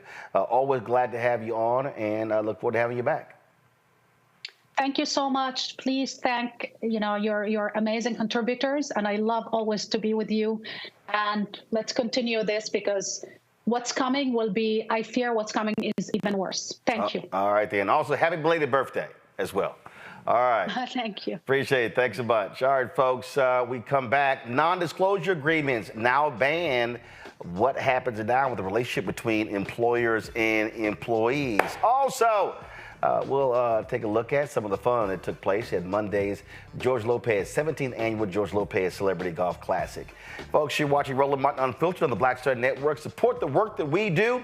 Your contributions play a crucial role in us being able to do what we do every single day. And so you can join the Bring the Funk fan club by sending your check and money order. P.O. Box 57196, Washington, D.C. 20037-0196. Cash App is $RM Unfiltered. PayPal R Martin Unfiltered. Venmo is RM Unfiltered. Zelle, Roland at RolandSMartin.com. Roland at RolandMartinUnfiltered.com. Don't forget to download the Black Star Network app, Apple phone, Android phone, Apple TV, Android TV, Roku, Amazon Fire TV, Xbox One, Samsung Smart TV. And don't forget to get a copy of my book, The White Fear, How the Browning of America is Making White Folks Lose Their Minds. Available at bookstores nationwide. Download your copy on Audible. We'll be right back. Now streaming on the Black Star Network. I was just in my backyard. I just said I was manifesting about life. I said, I would love to come back because it was a great time, and these kids need that right now. They need that male role model in the schools, I think. Even on TV. Because people are scared to go into the high schools. You know, the high school, you know what I mean? I would love to bring it back, and I think we can bring it back. You know, what do you think? I think we'll ask the people. We'll ask your people. We'll do a poll. Y'all want to hang a Mr. Cooper? Yeah, I say let's go. We all look good. You know, Holly looked good. You know, Raven looked the same. Marquise, Don Lewis. It'd be funny to have the bullshit you see out there on TV now. God damn. What the fuck? What happened to TV? It's some. I'm like, oh my God.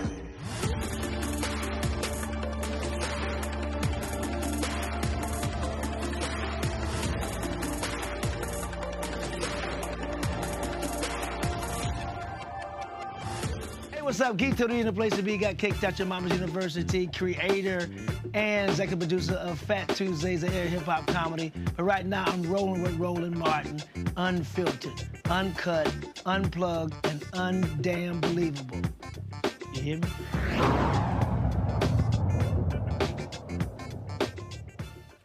All right, folks, non-disclosure agreements were outlawed or banned last week by the federal. I'm sorry, non-compete agreements by the Federal Trade Commission. And this is a huge deal. A lot of people don't realize in a number of industries, especially in media, this is one. And so now the question is, what a company is going to do. Now, we also expect there to be lawsuits, but this is a major, major deal that companies are going to have to now think differently, but also employees. HR business partner also. She is of course, big-time expert. Laren Wagner joins us. She's been on the show before. Glad to have her here. You know, this is, I mean, people don't realize the number of folks impacted. Some 30 million Americans are impacted by these no-compete deals.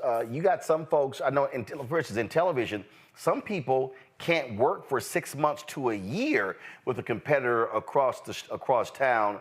And so this is going to really change employment contracts for a lot of people in a lot of companies. Good to be here with you again today, Roland. But yes, absolutely. It not only impacts the ability for someone to find another job, but it also impacts their earnings, their potential earnings. And so it's definitely a big thing to have something like this happen in our world today. So, so moving forward, how do you see companies dealing with this? Because obviously you have trade secrets, but some of these things were crazy. I mean, we told a story about a guy who was a security guard making $11 an hour who had to sign a non-compete, and he couldn't apply for another job that was paying him $15 an hour. That, you know, that to me is crazy. But when you start talking about senior executives, this is going to change how companies have to hire folks.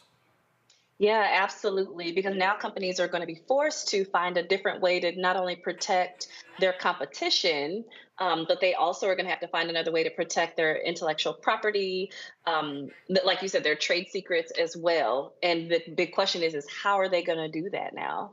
Now that non-competes are no longer, well, have been banned by the FTC. So what would you say, again, to employees moving forward, how they have to navigate this? Because look, companies are going to come up with something to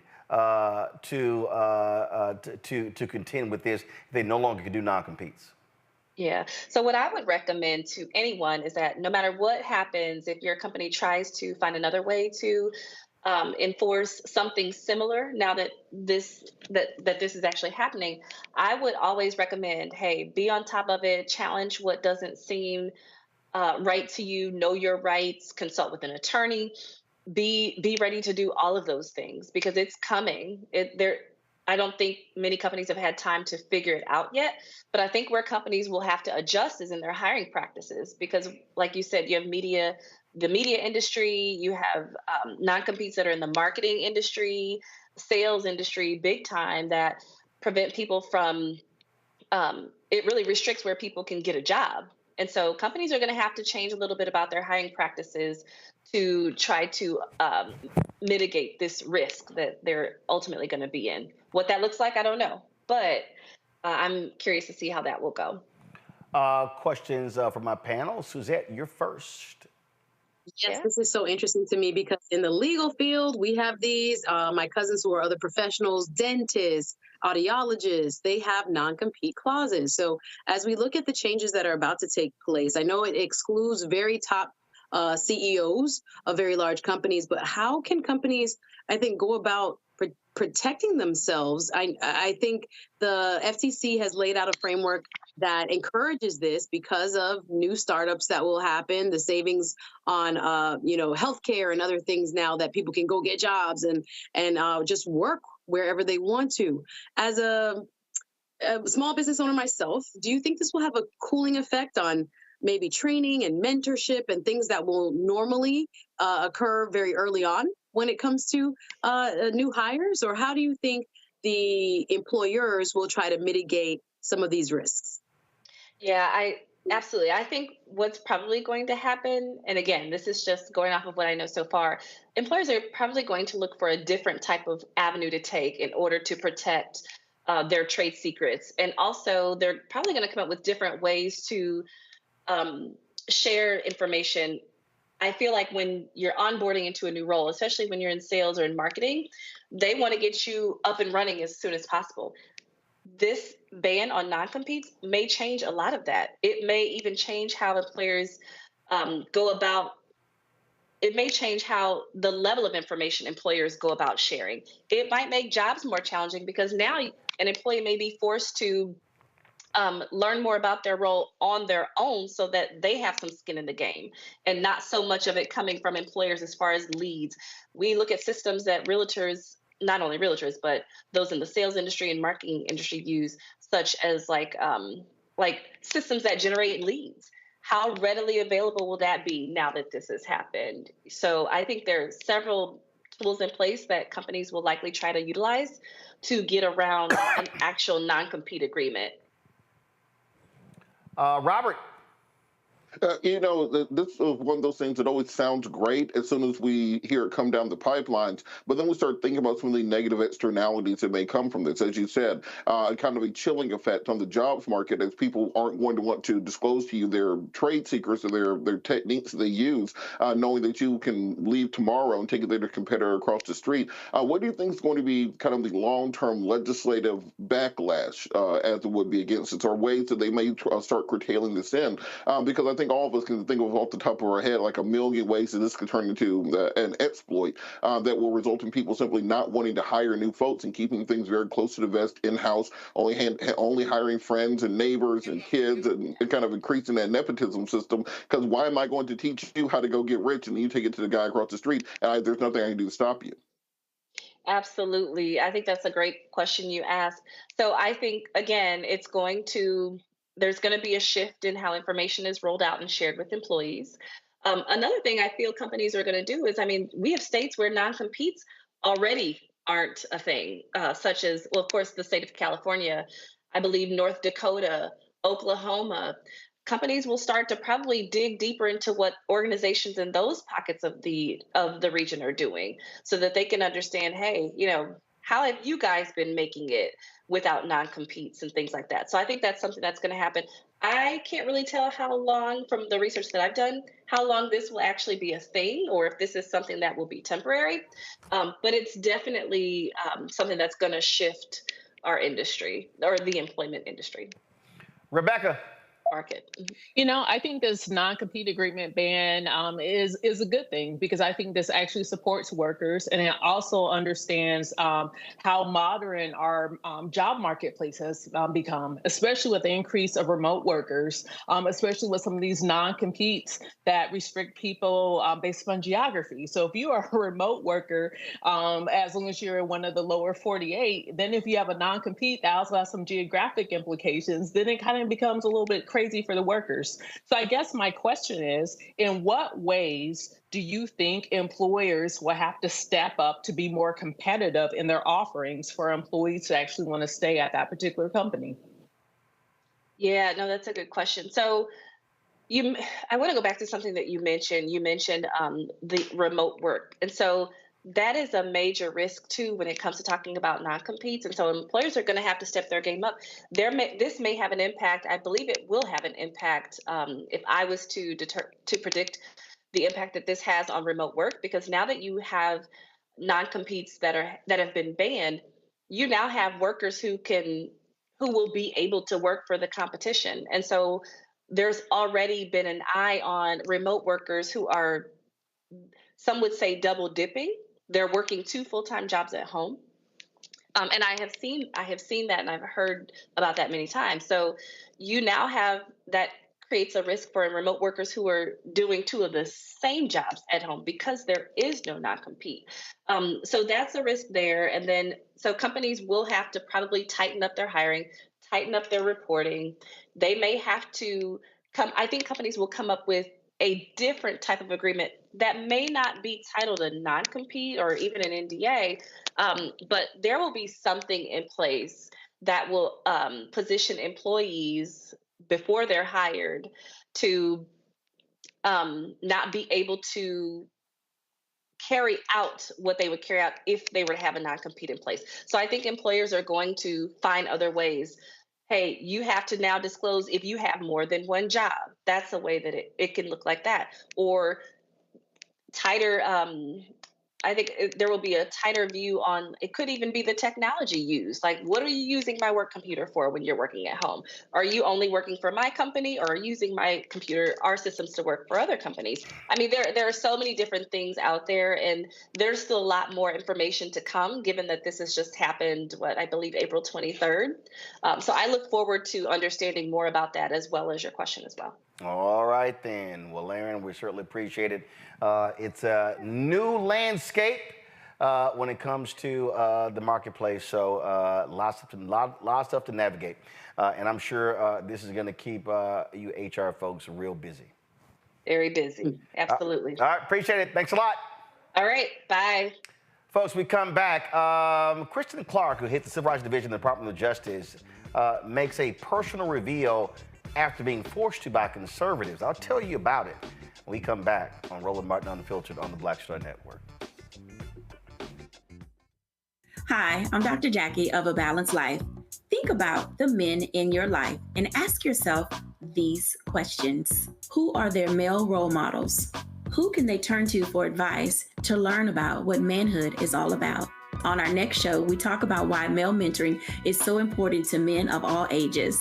Actor Dondre Whitfield leads an all-star cast and panel to answer these and many other probing questions. A woman can't teach you how to be something that she's not. That's on the next A Balanced Life with Dr. Jackie on Black Star Network. First, President Barack Obama's road to the White House. We got about 500 copies of the book available. And so this actually is all of the coverage of the 2008 election. But the other thing is this here. I talked to folks like Malik Yoba, Hill Harper, Erica Alexander, Kevin Lau, Spike Lee, Tatiana Ali. But there's a lot of behind-the-scenes stuff in here as well, where I talked about some of the stuff that went down at CNN. Also, when you go through here, a lot of the photos that you see in here, photos that I actually shot, photos that were my time at CNN. And so what I decided to do, because one, I published the book and I own it myself, is that so I said, you know what, I'm going to slash the price to $10. And so we're going to have shipping and handling $5.99. I'm going to personally autograph every copy. I'm not reprinting the book. So once we are sold out of these 500, that's it. They're gone. So you can go to RolandSMartin.com/the-first to get a copy of this book. Everybody who orders this book through the website, not on Amazon, only through RolandSMartin.com, I will personally autograph and mail you a copy of this book. It's all of the coverage, the actual interviews that I did with him. And just to show you, of course, when it came out, there's actually even in here the interviews that I did with him and Michelle Obama, which won TV One Cable Network's his first 2 NAACP Image Awards. And so all of that for $10. Shipping and handling is $5.99. So go to RolandSMartin.com the first and order your copy today. Hey, yo, what's up? This is Mr. Dalvin right here. What's up? This is KC. Sitting here representing the JODECI. That's Jodeci. Right here on Roland Martin Unfiltered.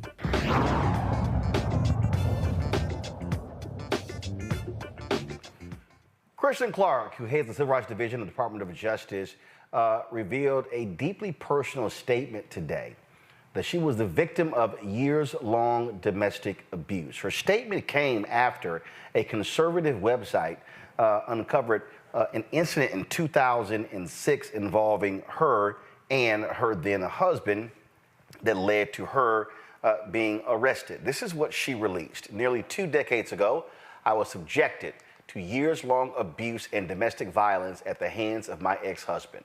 This was a terrorizing and traumatizing period that I have sought to put behind me to promote my personal health, healing, and well-being. The physical and emotional scars, the emotional abuse and exploitation, and the lying are things that no woman or mother should ever have to endure. I have spent my career standing up to protect and safeguard the rights of crime victims, including victims of domestic violence and gender-based violence.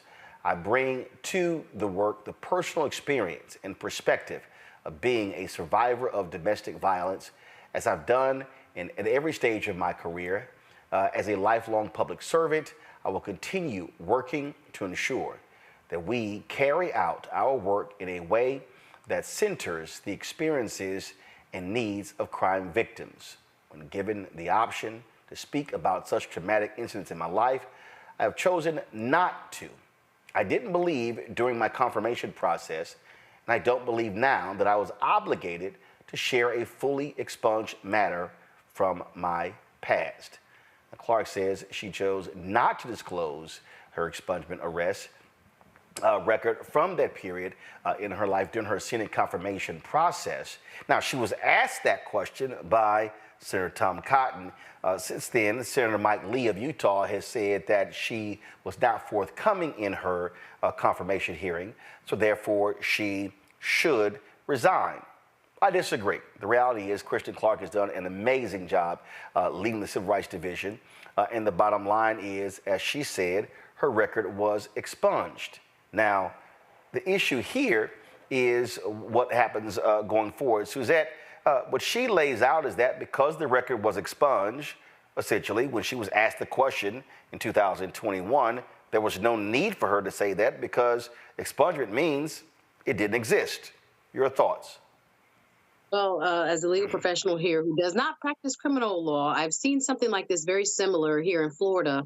In Broward County, the first African-American sheriff, Sheriff Gregory Toney, is also being attacked by conservatives for a very similar reason. He had an issue that was expunged while he was a student at FSU, and they're claiming that when he filled out paperwork to run and in other documentation since, that the question that was posed asked, have you ever been arrested? He placed no, and in his scenario, he ended up shooting someone during that altercation and was therefore arrested. He says that he has responded truthfully, and there have been several attempts made here in Florida to try to remove him from office based on him saying no or checking the no box. In this case, looking at the facts, again, Kristen Clarke has had an extraordinary career. She led the Civil Rights Division for the state of New York in the Attorney General's office. She was tapped by President Biden in 2021 to lead the federal division there in the Attorney General office of the United States. And she has been doing, as you stated, an extraordinary job at her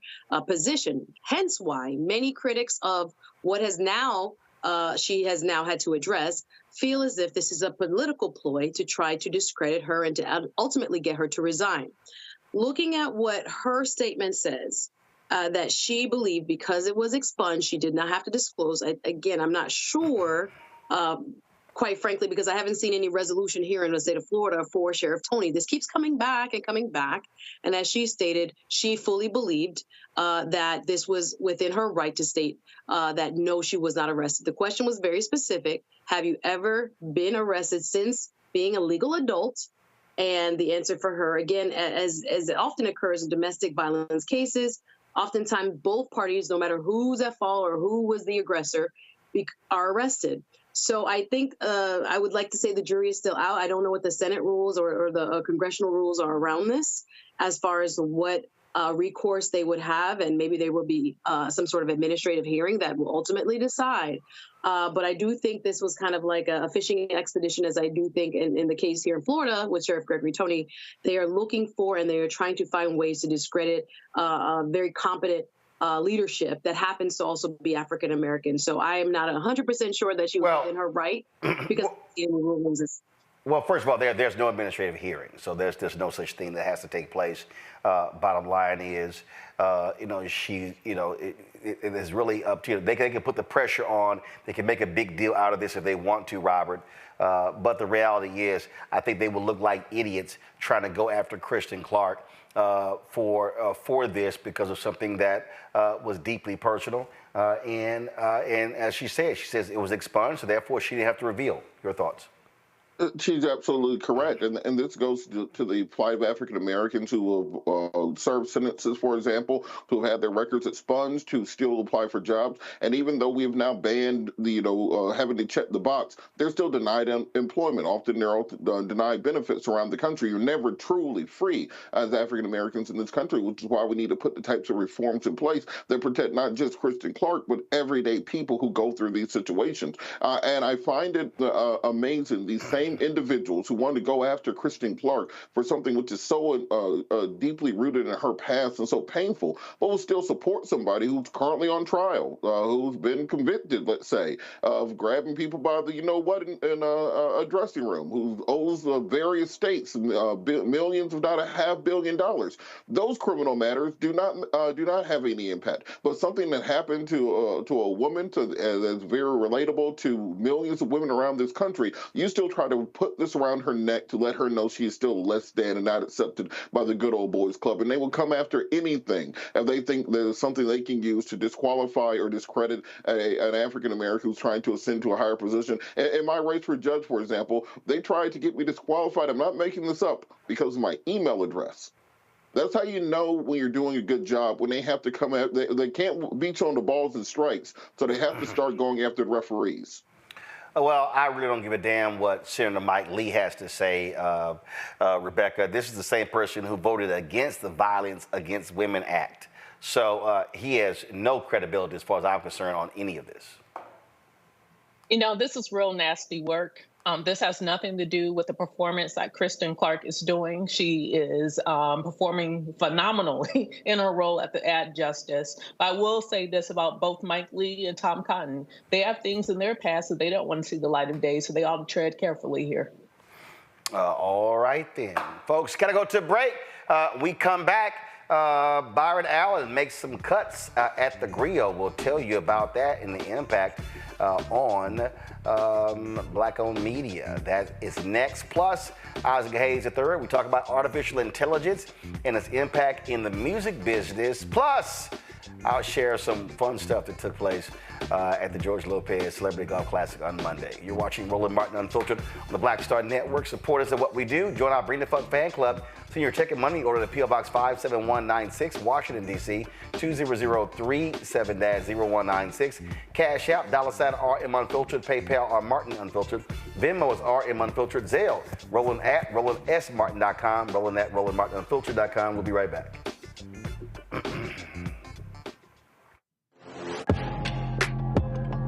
A lot of y'all have been asking me about the pocket squares that we have available on our website. You see me rocking the Shabori pocket square right here.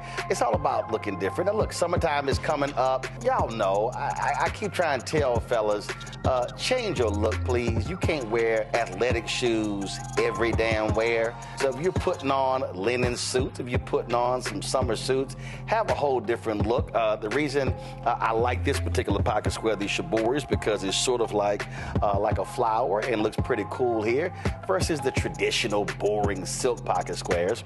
But also I like being a little different as well. So this is why we have these custom-made feather pocket squares on the website as well. My sister actually designed these after a few years ago. I was in this battle with Steve Harvey at Essence, and I saw this at a St. Jude fundraiser. I saw this feather pocket square, and I said, well, I got some ideas. So I hit her, and she sent me about 30 different ones. And so this completely changes your look. Now, some of you men out there, I had some dudes say, oh, man, I can't wear that. Well, if you ain't got swagger, that's not my problem. But if you're looking for something different to spruce up your look, fellas, ladies, if y'all looking to get your man a good gift, I've run into brothers all across the country with the feather pocket squares saying, see, check mine out. And so it's always good to see them. And so this is what you do. Go to RolandSMartin.com/pocket squares. You can order Shibori pocket squares or the custom-made pocket squares. Now, for the Shiboris, we're out of a lot of the different colors, and I think we're down to about 2 or 3 you're ordering as soon as you can, because here's what happened. I got these several years ago, and the Japanese company signed a deal with another company, and I bought them before they signed that deal, and so I can't get access to any more from the company in Japan that makes them, and so get yours now. So come summertime, when I see y'all at Essence, y'all could be looking fly with the Shibori pocket square or the custom-made pocket square. Again, RolandSMartin.com/pocket squares. Go there now.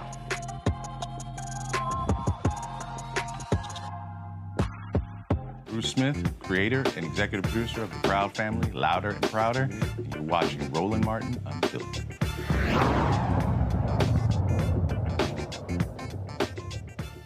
Well, the axe is falling at Byron Allen's The Griot. Several people have been laid off in their podcast and video teams, including their managing editor, Christy Oglesby. This is the statement the company released. Allen Media is making a strategic change to better position the company for growth that will result in expense and workforce reductions across all divisions.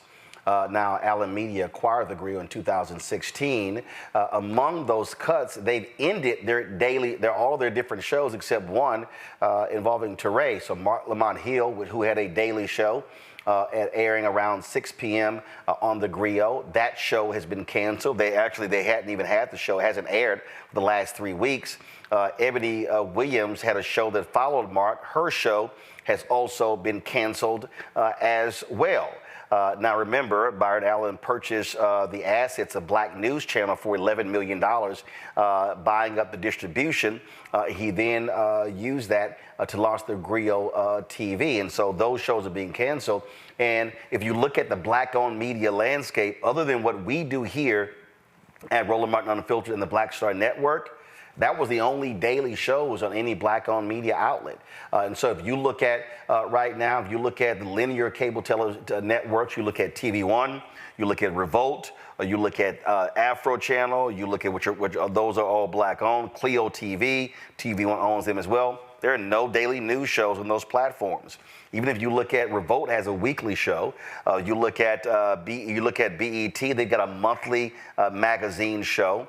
That's all they have there, and so it's really just us. Ebony has nothing, Essence has nothing, Blavity has nothing, Black Enterprise has nothing, and you can look across the board. And the bottom line is this here, folks. Look, having a daily show absolutely matters that speaks to our issues. I had a weekly show at TV One. I can tell you it was very difficult having a weekly show and trying to cram in all the stuff that happened on a weekly basis into that one show. When we launched, we had the show for 4 years on TV One from 2009 to 2013. And then from 2013 to 2017, we launched News One Now, which was a daily show. And so these things absolutely matter. I reached out to Byron Allen, sent him a text yesterday, also Geraldine Moriba, who is one of the executives at The Griot. Did not hear from either one of them, wanted to get a statement from them with regards to these shows ending. But it is unfortunate that is the case. But I can tell you right now, we're continuing what we're doing right here. Faraji Muhammad, who ended his daily show with us. He took a job as a producer for Tavis Smiley's show on his network. We ended D. Barnes' show on the Black Star Network, but we continue with our other shows. They continue, and look, and we're going to stay focused. For everybody to understand, this show is profitable. This is what we do. We understand how to do this show. Our goal is to generate more advertising revenue from advertisers. We're trying to make that happen, but we plan on not going anywhere, speaking to the issues that matter. And the thing that people have to understand Robert, that look, there are all kinds of changes that are happening in the media landscape, but what cannot happen, and we have got to be absolutely focused to make sure that we have Black-owned media, not just when it comes to telling our story, but Black-owned media also creates opportunities for African Americans to be able to tell their story, for folks who to be panelists. I can't tell you how many people reach out to us, and we can't do all the stories that mainstream media would never give them the time of day. And so if we lose, there's a lot of stuff, a lot of entertainment shows and gossip shows and sports shows out there, but our audience deserves to have real news shows that we're not having to be caught up in a lot of the entertainment and sports drama. You're absolutely correct, Roland. I'm going to challenge the viewers. I'm going to challenge the listeners. We have to start supporting Black-owned news and Black news media, because otherwise we only get propaganda. There are 1,050 trillion websites to talk about Blueface and Krishan and what they do on a daily basis. I know more about the relationship between Miss Netta and Charles than I have ever cared to know about. We need more than just gossip and internet stuff. We have to have real news in the Black community, because it's not as if these stories are not happening. And I think that it's telling that we've had so many Black media outlets not be able to financially sustain themselves, and that's partially because we, as a Black community, do not support Black news to the level that we need to be doing so. When you see real major stories in Black news getting less views than a kid doing a makeup tutorial or opening presents, you realize that we are not taking these issues seriously. And this is why so often when it comes to political conversations, we get fed propaganda as opposed to policy. That when you have to talk to other communities, you have to come in talking about legislation, dollars, cents, how exactly this will impact your community. When they come to us, often they're talking about, entertainment and then doing the electric slide and all these other things, as opposed to policy, because they don't believe that we are real consumers of real news and real serious policy considerations. And if we start taking it seriously and putting real dollars behind it, if you build it, they will come. Roland, you've shown that. But I think that, Rebecca, when we talk about how vital this is, and listen, I've lived it for a long time, and I can't explain to people enough. From a political standpoint, I'll give you a perfect example. In the last 2 months, there have been 4 Black-specific polls that were released. We've had those folks on this show. I think maybe one mainstream show did something on it, but they've been totally ignored. And so if you don't have an opportunity to be able to tell your story, it's like a tree falling in the forest. And we've got to understand that I've said for years, we will rue the day when we're having to beg mainstream white media, please, please, please, baby, please, can you cover our stuff? That should never be the case. We've got to have Black-owned media that's speaking to our issues. And yeah, I don't give a damn about the Drake, Kendrick, J. Cole rap battle. I'm not talking about that. Other folks can, that's fine. But it's enough of that art out there. We got to have places where we talk about our stuff. I mean, I do think there's policy implications in some of the entertaining news and gossip, but we still need a place where we can have serious news discussions, because even to talk about the role in the Drake and Kendrick beef and whether or not AI is going to play a part of it, to me, that is a real policy discussion that the Black community should be having, because it's also the future of our workforce as we see AI integrated into everyday life. But that said, I think it's really important to note, Roland, I think it was in March when you were spending a lot of time talking about the media upfronts and how important that they are, because it then allows media companies and Black-owned media companies to determine their budget for the following year or even the next following 2 years. So even listening to this sad story with what's happening over at the Griot, I wonder if the lack of investment in Black-owned media companies happens during the media upfronts if that also led to these layoffs. Like, we can't, as a Black community, we cannot afford to have less outlets because, like you said, there's only a handful of outlets that's delivering news by us, for us, about us. And that's very important as people are trying to navigate not just a political season, but just as people are trying to navigate, period, because you're not going to hear that from your local cookie cutter news. And Suzette, the reality is this here. I mean, I have been for 3 years, 3.5 years, we've been dealing with these ad agencies being frozen out. We're finally, I think, making some headway. But there are still other ad agencies that are giving us the runaround. And what they do is they have you talk to their multicultural teams, but the real money is when you talk to the chief investment officer, the people who handle the budgets. And I'll tell you right now, for 3 years, Publicis, we dealt with that bullshit. They had us talking to folk that had no monetary authority whatsoever. It was a complete waste of our time. And it wasn't until one of my guys cussed them out, and then the chief investment person was like, wait a minute, what the hell is going on? We finally started getting real meetings with the chief investment officers of each one of the teams, which has led to real conversations, which we hope is going to actually lead to real money. But we were dealing with a bullshit group of people who were just giving us the runaround, and then we find out that in the 3 years we were dealing with them, they were never presenting our stuff to the other teams. These teams had no idea that we existed, the Black Star Network, that Urban Edge Network, which is our advertising partner, existed. And so this is the kind of stuff that we've been dealing with. And so, again, losing shows is not a good thing. The thing for us is, and I just keep telling folk, we can't act like this is not a big deal. I've lived and breathed media since I was 14, and I'm gonna tell you right now, there are stories that we do every single day. They are not going to get any attention at ABC, NBC, CBS, Fox News, CNN, and MSNBC. Black people watch MSNBC more than any other cable network, and I can tell you right now, 98% of the stuff that we do will never see the light of day at MSNBC. Absolutely. When we look at this decision, I mean, you pointed out that news is a business. At the end of the day, in order to keep employees, in order to keep an operation running, I mean, Byron Allen is a businessman and he's going to look at what he has to do. But as you stated, that the money is really the issue. Where advertisers are choosing to spend or not spend their dollars is really the issue.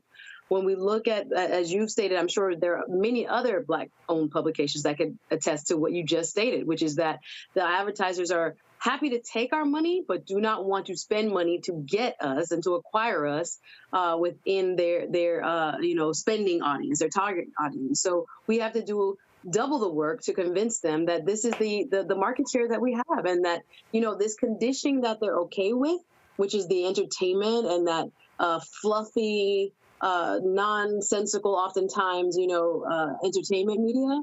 We have to also just, as consumers, as Robert pointed out, be very aware of what's happening to us intellectually and where we're being pushed in terms of, how we're spending our time, what we're thinking about, and what, that creates as far as what we think our agenda is. We need spaces that are elevated. We need spaces that are Black owned, that can, like you said, target these stories that will never see the light of day in mainstream media. It's great that you have been able to, have the blueprint and show that this is something that is possible. But it is something that, again, some might argue by design, is to keep us in a mindset that is, full of, entertainment, sports, and that's it. But we need to have these serious discussions, because just like, we are seeing Black communities that are just so passionate about what's happening in Palestine, they have to also be engaged in understanding what is happening with us right here. Yep. So without Black media, we don't have that. And I want to correct the record just real quick on the last segment. I did say administrative hearing. I was thinking Congressional. Through judiciary and other platforms for Kristen Clark. I just wanted to correct the record as to what my mind was. Thank you, sir. All right. All right, we appreciate it. So we'll wait to hear back. When Byron hits me back, I'll let y'all know what he says. All right, going to a break. We come back. We're going to chat about artificial intelligence and its impact on music. Folks, this could be very, very scary. That's next in our Tech Talk segment. You're watching Roland Martin Unfiltered on the Black Star Network. Fanbase is pioneering a new era of social media for the creator economy. This next generation social media app with over 600,000 users is raising $17 million, and now is your chance to invest. For details on how to invest, visit startengine.com/fanbase or scan the QR code.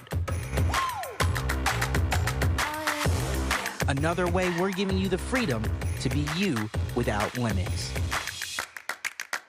Next on the Black Table with me, Greg Carr, we welcome a towering intellect, activist, master theorist, prolific author, and unstoppable firebrand for change. The one and only Dr. Errol Henderson joins us to talk about his new book, The Revolution Will Not Be Theorized, Cultural Revolution in the Black Power Era. And this is what's going on in so much of academia and in some movement circles is an anti-Black nationalism. It's an hour of power that you don't want to miss. That's right here on the Black Table on the Black Star Network. What's good, y'all? This is Doug E. Fresh, and you're watching my brother Roland Martin Unfiltered as we go a little something like this. Hit it. It's real.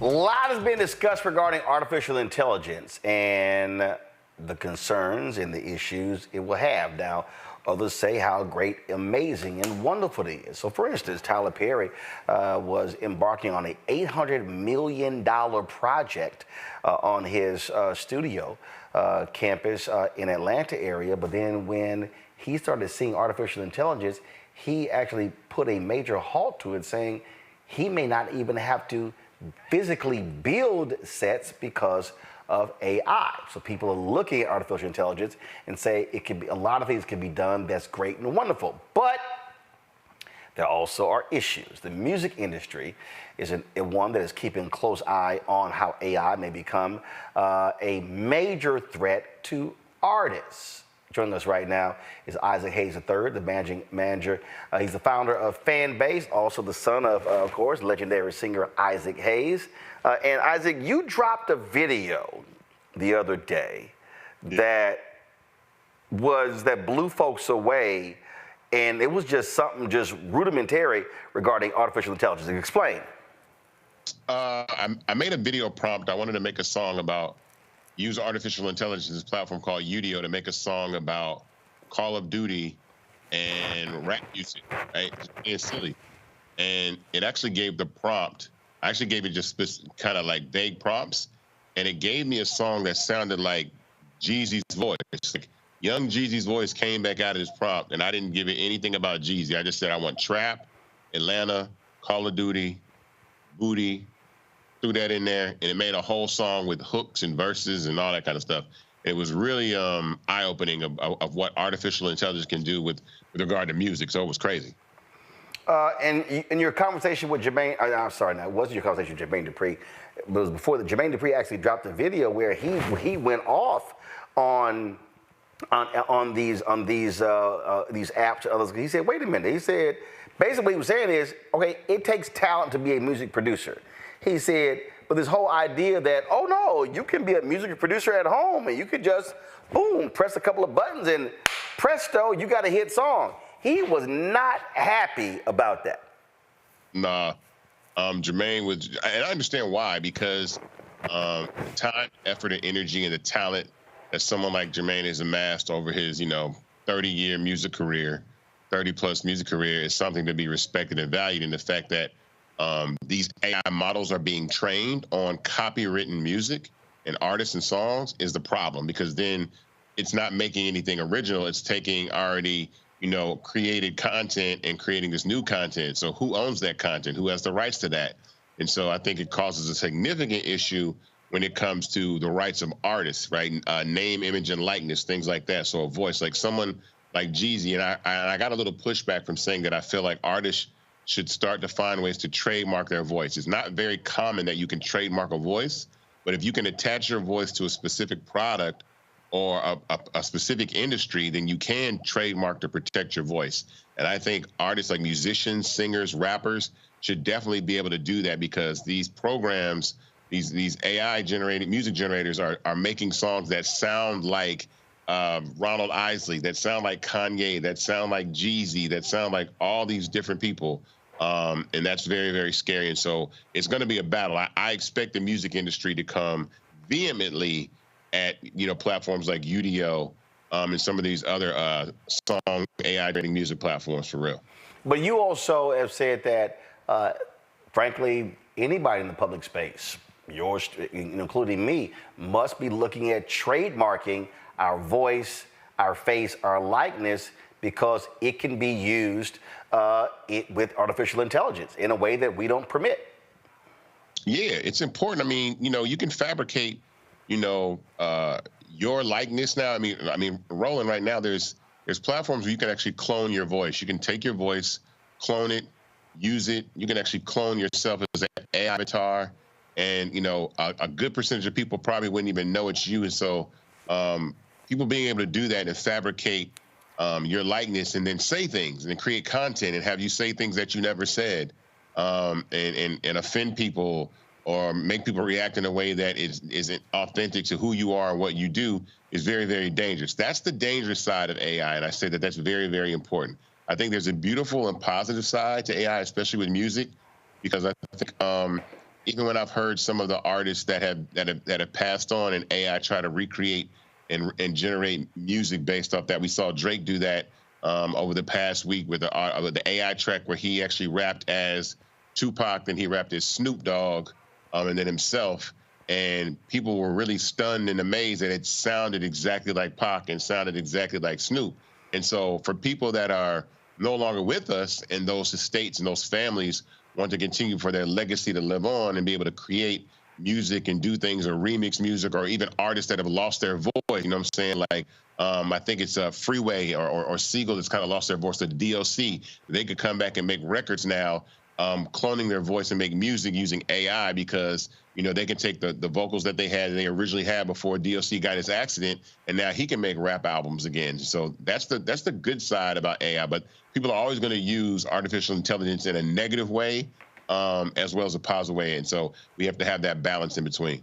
Questions from our panel. First up, let's see, who's probably well versed on AI?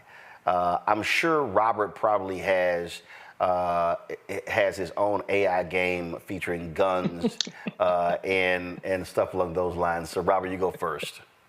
Oh, you're not far off. But on that point about AI, how exactly do we keep legislative policy up to date on what's going on with technology? We're now, as you were mentioning, you can do deep fakes now, where they can take literally anybody's face and put it on live moving video, mouth moving also, and say lines and read any script that they. How we can also now do entire movie performances. We saw Samuel Jackson be deep faked and de-aged in the Marvels by 30 years, to the point now you don't even need the actor to be on set anymore. I believe Star Wars bought James Earl Jones' voice, so even after James Earl Jones is dead, he will still be the voice of Darth Vader, which is creepy. Carrie Fisher is still appearing in Star Wars movies, though she's been dead for years. How exactly do we regulate these things? Because right now it seems that it's very much individuals have control of their name, image, and likeness, but it seems in the future people will just be able to run off and just reproduce this entire show on a computer and not accredit it to any of us. I mean, I think that's going to happen. Some form of piracy is always going to happen, right? But it's when that piracy is monetized, right? When someone tries to make a movie and sell it. I think people try to take people's copyright. People try to, burn DVDs of movies that are already out, and that's a form of piracy. And so AI digital piracy is going to be something that exists. So I think, number one, I mean, there's ways to tell, and actually they're working on programs to tell if something is AI generated or not. So there's always a way to be able to tell if something is artificial or something is not artificial. So that's first and foremost, is making sure that we have the technology to decipher between what's real and what isn't. Because as we move further along in the next few years, you'll be able to recreate images and photos. I've been on Midjourney 6. I've been on Udeo with music. You'll be able to render photos of yourself and songs of yourself. And it's really cool. I mean, those are the cool things to do. So I think every individual human being is going to have to find a way to trademark their name, image, likeness, and have this, unique identity, this fingerprint, this voice fingerprint that is yours, this vocal print that is yours. So then if someone is trying to make a song out of your voice, or someone is trying to deep fake you into a piece of content, that they can, you can be notified that someone's using your voice illegally, have that voice pulled down, XYZ, and move on and so forth. So policy is definitely going to start on Capitol Hill, and they need to get on this sooner than later, because AI is moving way faster than the government. Absolutely. Suzette? Yeah, I think to answer Robert's question, I was looking at as research for this particular discussion that there are bills that are being discussed with regards to having these UDO and other platforms have to disclose what they use as original source material in creating that new sound. So we know AI, again, is based off of all the things that have ever been written and sung in this case. So it came from somewhere. It started with somebody's intellectual property, not only voice, but perhaps even flow, or perhaps even melodies, et cetera, et cetera. So there are bills that I was just reading about it today that are being offered to make these companies disclose. I want to ask, thank you for being here, Mr. Fanbase, about the music industry's response. Has there been a coalescing or any type of mass movement where, like in the case of, maybe if people remember Napster, that, was basically sued out of existence? Are you hearing, or are you seeing anybody come together, coalescing around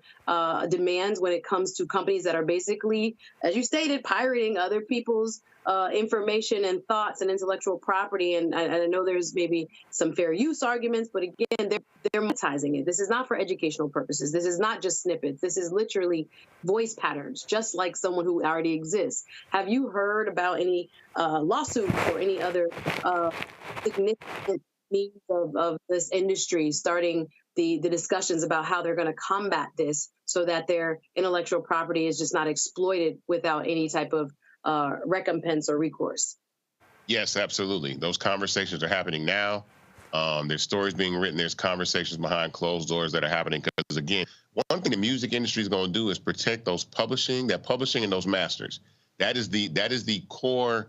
That is the income. That's the muley. What you say? That's the muley. Yeah, the money. The money is in that publishing and those masters. And so when someone tries to step on that and come in and encroach upon, these publishing companies and their IP, they're gonna shut it down. So again, I don't know how Udeo is going to make it out of this. You know what I'm saying? It's a great tool. Again, it's fun to use. If you want a cute song to impress your girlfriend, go right ahead. Write a love song about her. Comes out perfect. I think that's really cool. But it's the fact that if it comes out sounding like Sam Cooke, is the estate of Sam Cooke going to get paid to do that? And that's the problem that I think they're having. So those conversations are absolutely being had, though. I already, people have been calling me like, yeah, they already looking at them. So get ready for that. Rebecca? So Drake using Tupac's voice and rapping using Tupac's voice, I personally thought it was corny. However, Drake is one of the most profitable artists in the world right now, right? He's making a lot of money for a lot of people in the music industry. And so that leads me to think that the music industry wants music and the music industry to go in this particular direction with the use of AI. So my question for you is this ultimately good for the individual artist if there's incorporation of AI into the music industry, or is this more where it's just it's a next level for the music industry to continue to profit? Well, when you ask that question, I can't think just about the artist. I have to think about the songwriter, the producer, the engineer, the mastering engineer. Those are jobs that are in jeopardy for things like that, because these programs are making the tracks. They're playing instruments. They're doing drum programming and drum patterns, and these are all jobs in arts and skills that other people have been doing and getting paid handsomely for since the beginning of the music industry. So now if artificial intelligence is going around creating tracks that are not copywritten material or based off copywritten material or source material, it becomes a very, very slope. And so I think there's really good uses for AI. I think you can do some creative things. I thought what Drake did was creative. I don't know if West Coast fans might have appreciated it, or Kendrick Lamar fans might have appreciated it, but I thought it was pretty savvy for him to rap as Tupac and as Snoop Dogg, asking Kendrick to hurry up and respond to his diss record. And that was a cool use of AI and the ability to do that. But you actually see these labels laying off a lot of people. So they're laying off a lot of internal staff. But now when you think about laying off or not working with songwriters and producers anymore because AI can generate tracks, and then now you can fabricate artists and sell music. I think there's ways to use AI a positive way. And I say this with every functionality that's ever created in tech.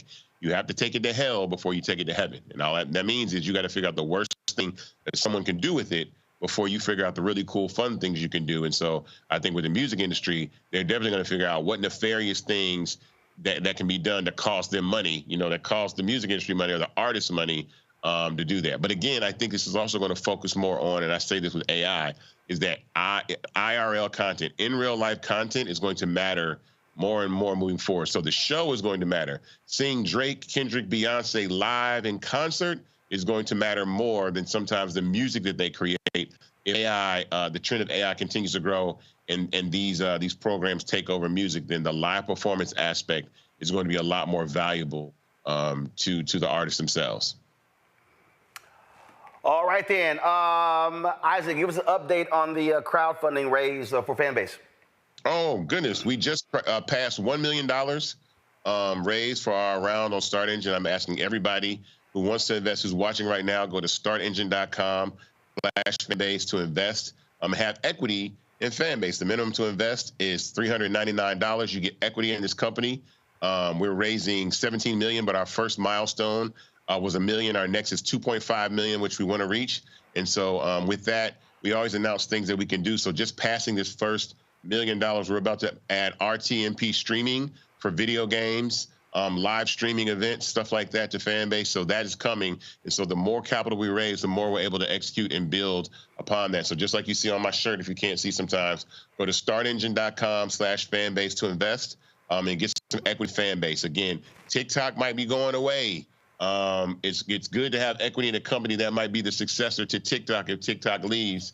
And be able to have equity in that, because you can't have equity in TikTok.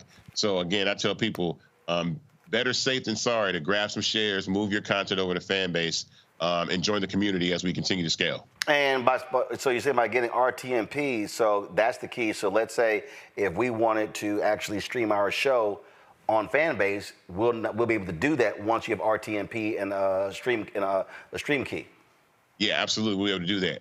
Roland, I thought I was going to hear your song. I sent you a song. Did they ever send you the song that I sent you? No. Did you ever hear the song? Oh, man. Man, it was AI generated. I made a Roland Martin. Hold on. Carol, you have it? Oh, yeah. Dude, she didn't tell me about the song. Oh, listen. You got to listen to it. You didn't even tell me. First of all, she said it's in the script. Well, first of all, I'm already at the damn questions. So I'm going to get to that part of the script. Anyway, all right. So, Isaac, all right, go ahead and play this AI generated song. See, Carol, you should have told me at the top. Go.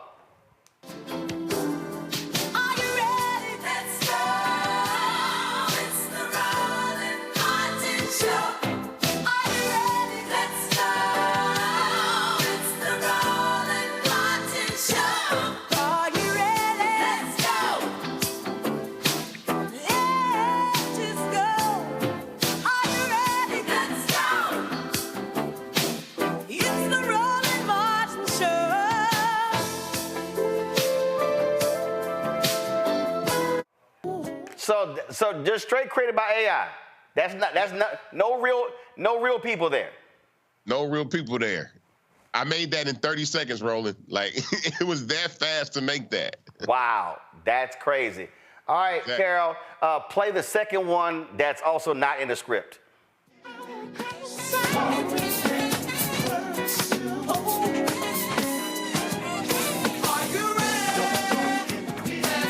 Y'all playing two different things at one time?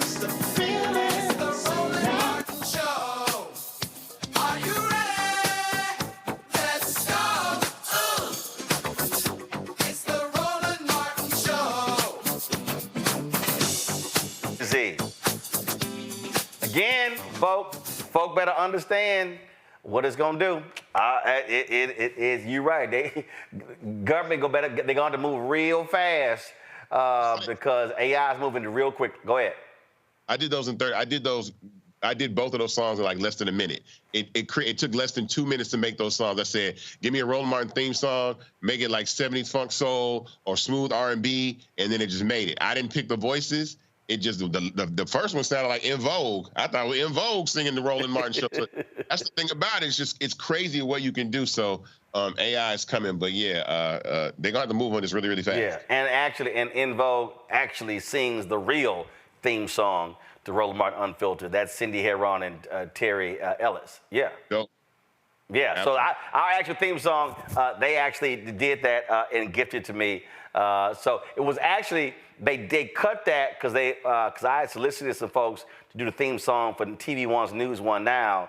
And then they were like, well, that sounds dated. So what they do, they went with some old boring ass canned news. I was like, y'all went with some canned shit and we could have had In Vogue as the theme song. I think the In Vogue version is a hell of a lot better than that canned crap we had with News One Now, TV One. But that's neither here nor there. It's now the theme song of Roland Martin Unfiltered. Isaac, I appreciate it, man. Thanks a lot. Thank you, man. Suzette, Robert, and Rebecca, I appreciate y'all being on today's show. Thank you so very much as well. Appreciate it. Good luck, folks. I'm going to go to a quick break. When we come back, I'm going to share with y'all some of the fun stuff at the George Lopez Celebrity Golf Classic on Monday. That's next. Back in a moment.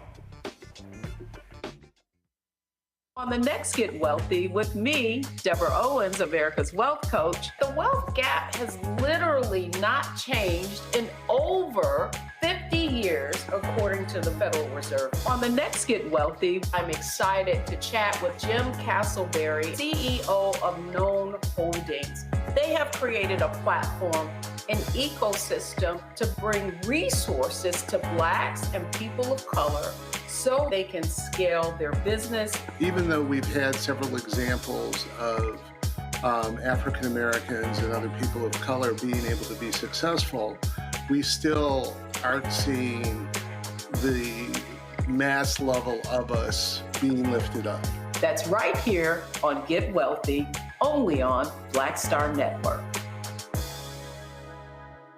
Farquhar, executive producer of Proud Family. You're watching Roland Martin Unfiltered. All right, folks, Sunday and Monday was the 17th annual George Lopez Celebrity Golf Classic. We kicked things off at Top Golf with the pairings party.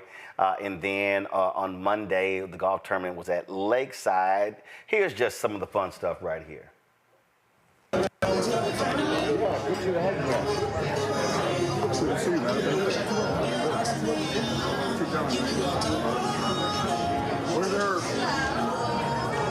What's your musical request this year? Airport Diaries. Go stand in line. I experienced oh, you on a budget? I watch you, brother. I watch you. Hey. I watch this for the Airport Diaries, so I ignore that stuff. You understand? I avoid that shit. I appreciate it. I appreciate that kind of golf because I'm left-handed as well. Oh, there you go. I'll be watching you. There you go. Oh, yeah. Absolutely. You're the crack. You're the crack. There you go. You know it. All right, y'all. So my wife, Jack, is a huge fan of The Unit. Okay. She's always watching the show. Betty Boo in the flesh, still alive and kicking. Dude, trust me. So we huge fans of the show. Both of us watch it, but she watches now all the repeats. Sure. And then she's still mad they changed the theme song. I'm still mad they changed the theme song, sweetheart. There was nothing like, come on. The other theme song is why we got canceled. There we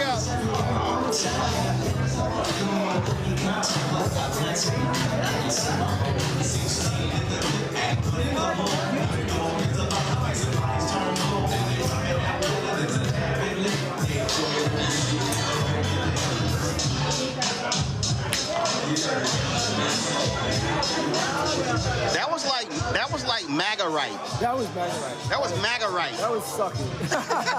But you know, this is not my club. Oh, it's the club? It's a club. It's the club. Okay. All right, here we go. On 3. 1, 2, 3. Happy birthday to you. Happy birthday. Okay, that's better. Need some more bass. Happy birthday, dear George. Happy birthday to you. Now, for all the black people, we sing the CD Wonder version. Happy birthday to you. Happy birthday to you. Happy birthday. Come on, Michael Wilson. Fake like you're black, Mike. Yeah, no rhythm. He's no rhythm. I just want to thank Ricky Williams for coming out here and helping me celebrate my birthday. Ricky Williams, University of Texas, Roland St. Miami Dolphins. Miami Dolphins. Left before he... You know, thank you for that rousing rendition of Happy Birthday. As you get older, there's two things that are happening. I'm not going to remember, and as you were singing, I peed a little bit. So, let me blow out and thank you for not putting all my candles in, because we'd have to put a wet towel over it. Happy birthday! Thank you. It's wonderful to be here at Warner Brothers and just everyone involved with this project. Jurassic Park has been so fantastic. The dinosaurs, I think, beyond. Yeah, thank you, everybody. We've been doing this for 17 years, and Linda said, this is it. No more. No, she is here. I wish you would, though. No, but thank you for all of your support and all that. And, you know, Dennis Haysbert, you see Dennis Haysbert here? If you hit somebody on the way out, talk to him at state. Also, the first African-American, before Barack Obama, Dennis Haysbert was our first African-American president. 24, and as soon as they got in, they cut it down to 17.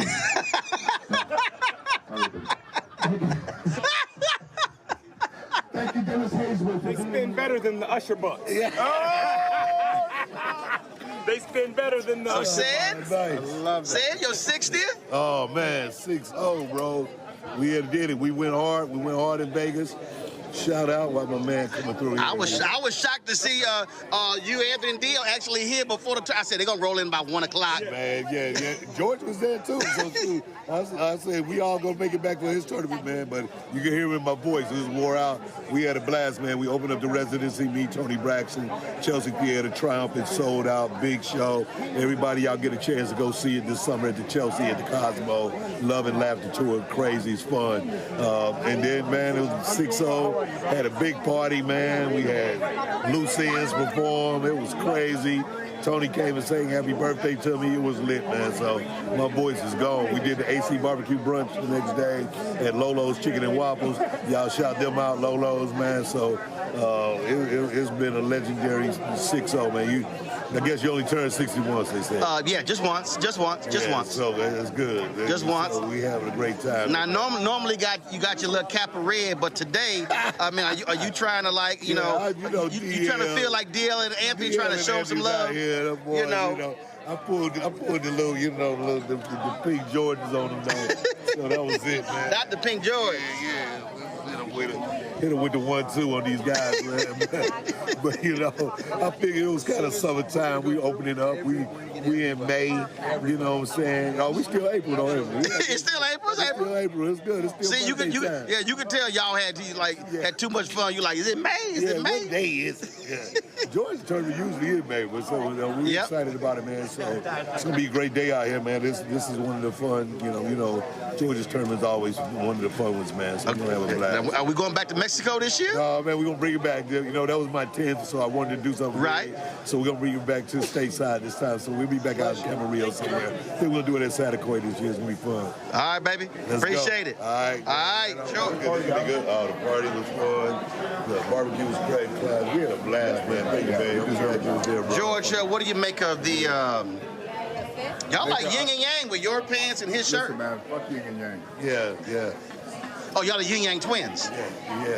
Yeah. Which one? I'm doing the anti-both. Listen, man. Yeah. Shake it like trying to wear no hat from 1983, motherfucker. Come on now. The sun's gonna disintegrate. Live golf, baby. Live golf. Oh, you got on this shark hat, though. Right. You know what I'm saying? Live golf, damn it. Hey, Greg Norman's looking for that hat, motherfucker. I got the cream one at the house. So all y'all know how I feel about West Wing. I have all of the DVDs. Forget trying to stream it. I want to make sure that if anybody takes it off streaming service, I still got it. So that is still my #1 show to this day. Yeah, and people don't realize it because I'm so much more handsome now than I used to be.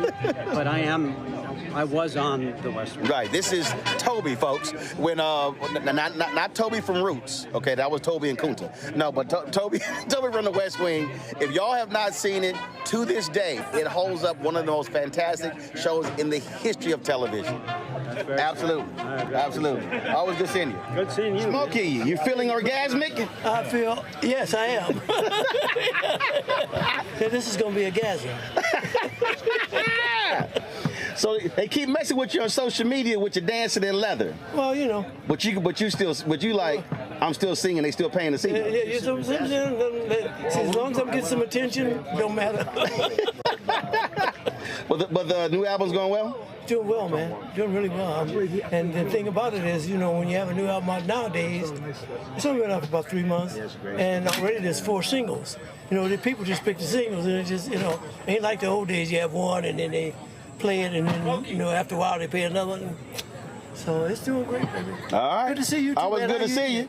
Doing well. I see you always completely coordinated. Look who's talking. Completely. Look who's talking. I mean, completely. You like Ryder Cup coordinated. Look who's talking. The man who I've never seen uncoordinated. Well, you know. In personal life, golf, whatever I'm it just is. saying. Yeah. I'm just saying. You just say, all right, baby. All right, baby. Good seeing you. Y'all hit them well. All right.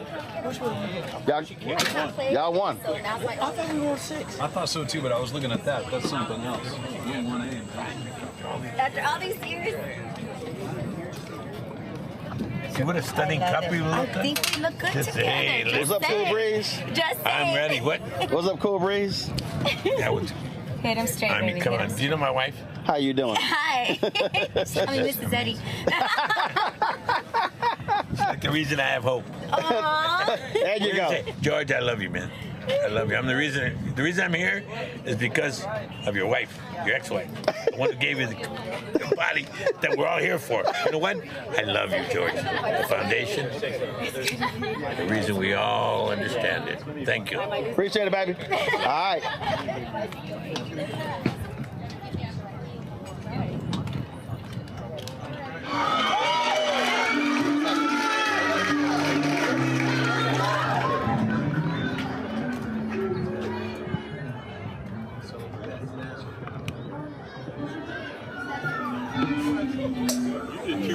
People say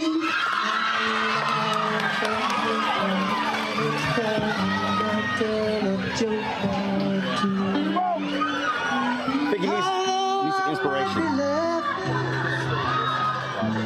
Loud and hard deep inside you. So take a good look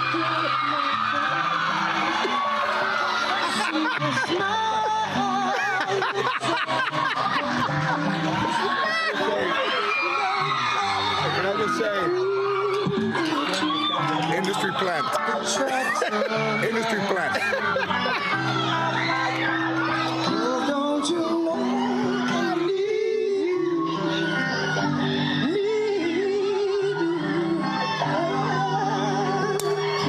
Since you left me this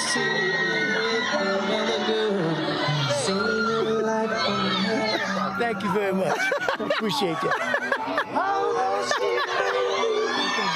Do it for the gram. Do it for the gram. Okay. All right, y'all. So, you know, what was the last tournament? Y'all were out of cobbler.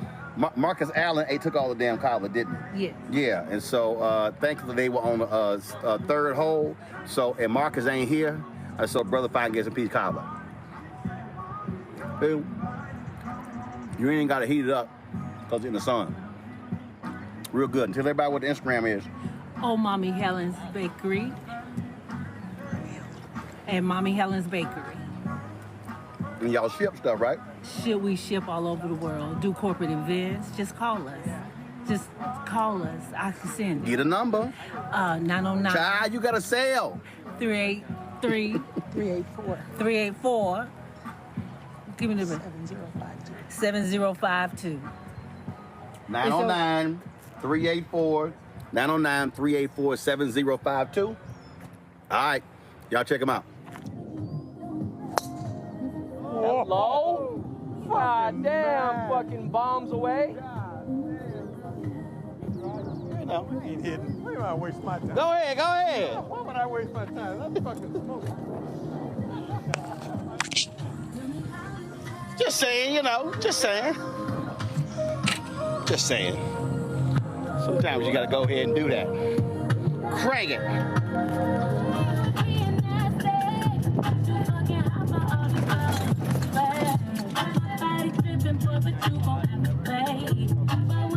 Is that a little short? Is that a little short? Yeah? Is that a little short? You fucking killed that thing. Hey, I didn't even fucking swing. Because I said, fucking Roland, fuck that. Why lose a ball? Why lose? Look at, I still have my ball because he fucking hit like a 300-yard drive. God damn it! Not a bad yeah. You hit it straight. Right.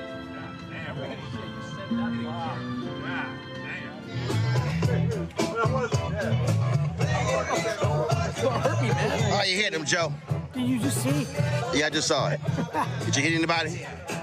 Did you hit anybody? He got on the green right there. No, why you wanna try first? Hey, why you steal my ball, man? Why you steal my ball? Hey, stop, man. Stop. Stop playing. That shit hurts you. Stop that shit. Hey. What's up, baby?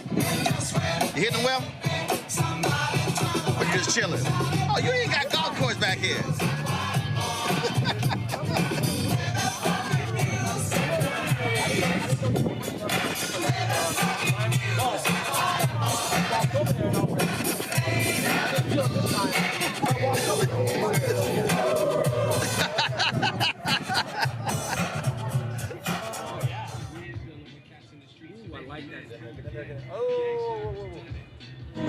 Hey, your daddy here, Alpha Daddy here.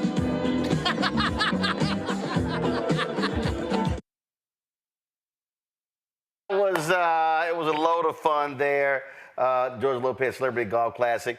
But it was a little sad. Linda Small, she is being the tournament organizer. This was her last tournament after 17 years. We were at the post award ceremony, and it got a little emotional when she made this announcement. Here's George, who was really choked up about this being her last one. Ringing the bell, the house, we're like, who would be ringing our bell?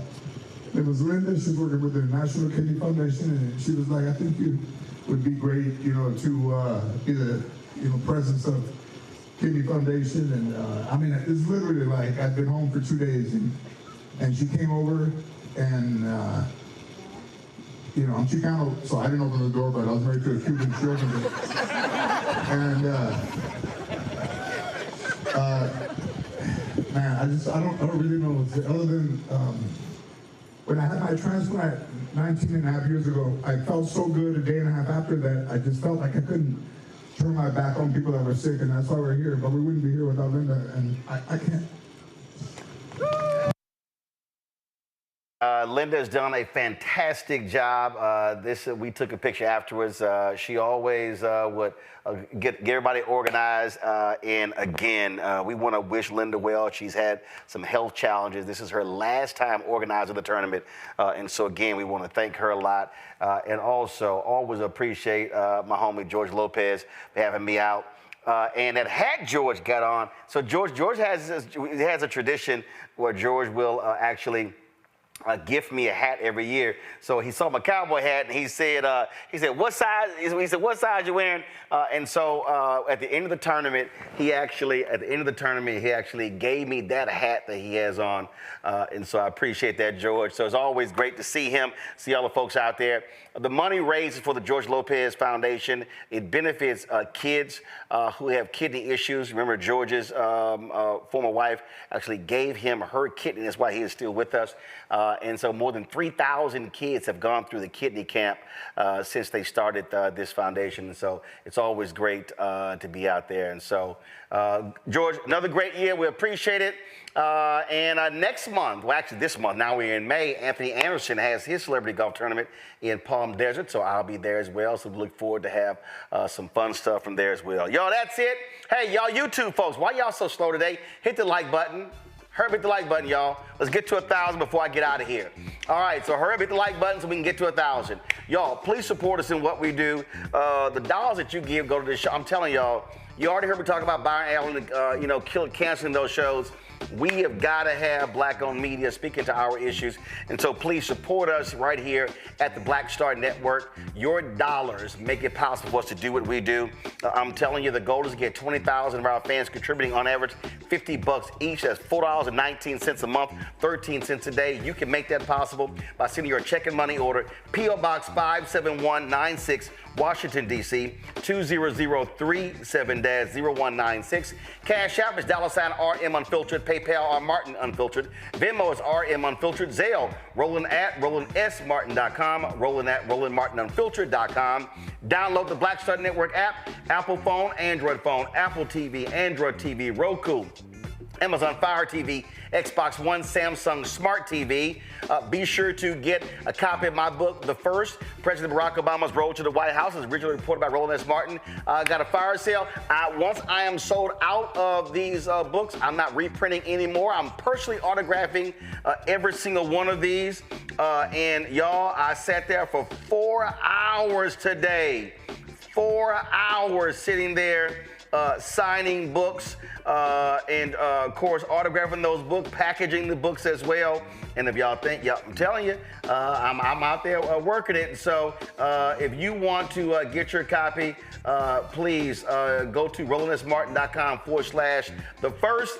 And y'all can see right here. Y'all think I'm lying? See right here? Boom. I was packing them up, autographed there. They're all in the box right here as well. So that's what we were doing. So again, I'm making it work. So again, get your copy, RolandSMartin.com/the first. Personally autographing every single copy. Just $10, $5.99 shipping and handling, and we'll get it out to you. And also be sure to get a copy of my book, White Fear: How the Browning of America is Making White Folks Lose Their Minds, available at bookstores nationwide. Get the audio version on Audible. Again, when you buy, and also don't forget our pocket squares, Shibori pocket squares, the custom feather pocket squares, RolandSMartin.com/pocket squares. So the pocket squares, White Fear, The First, all the proceeds go right back into the show because, folks, that's what we are about, building something that Black-owned, Black-controlled, to speak to our issues. Folks, that's it. I'll see y'all tomorrow right here on Roland Martin Unfiltered and the Black Star Network. Holla! Black Star Network is here. Oh, no punches! I'm real revolutionary right now. Thank you for being the voice of Black America. All momentum we have now, we have to keep this going. The video looks phenomenal. See, there's a difference between Black Star Network and Black-owned media and something like CNN. You can't be Black-owned media and be scared. It's time to be smart. Bring your eyeballs home. You dig?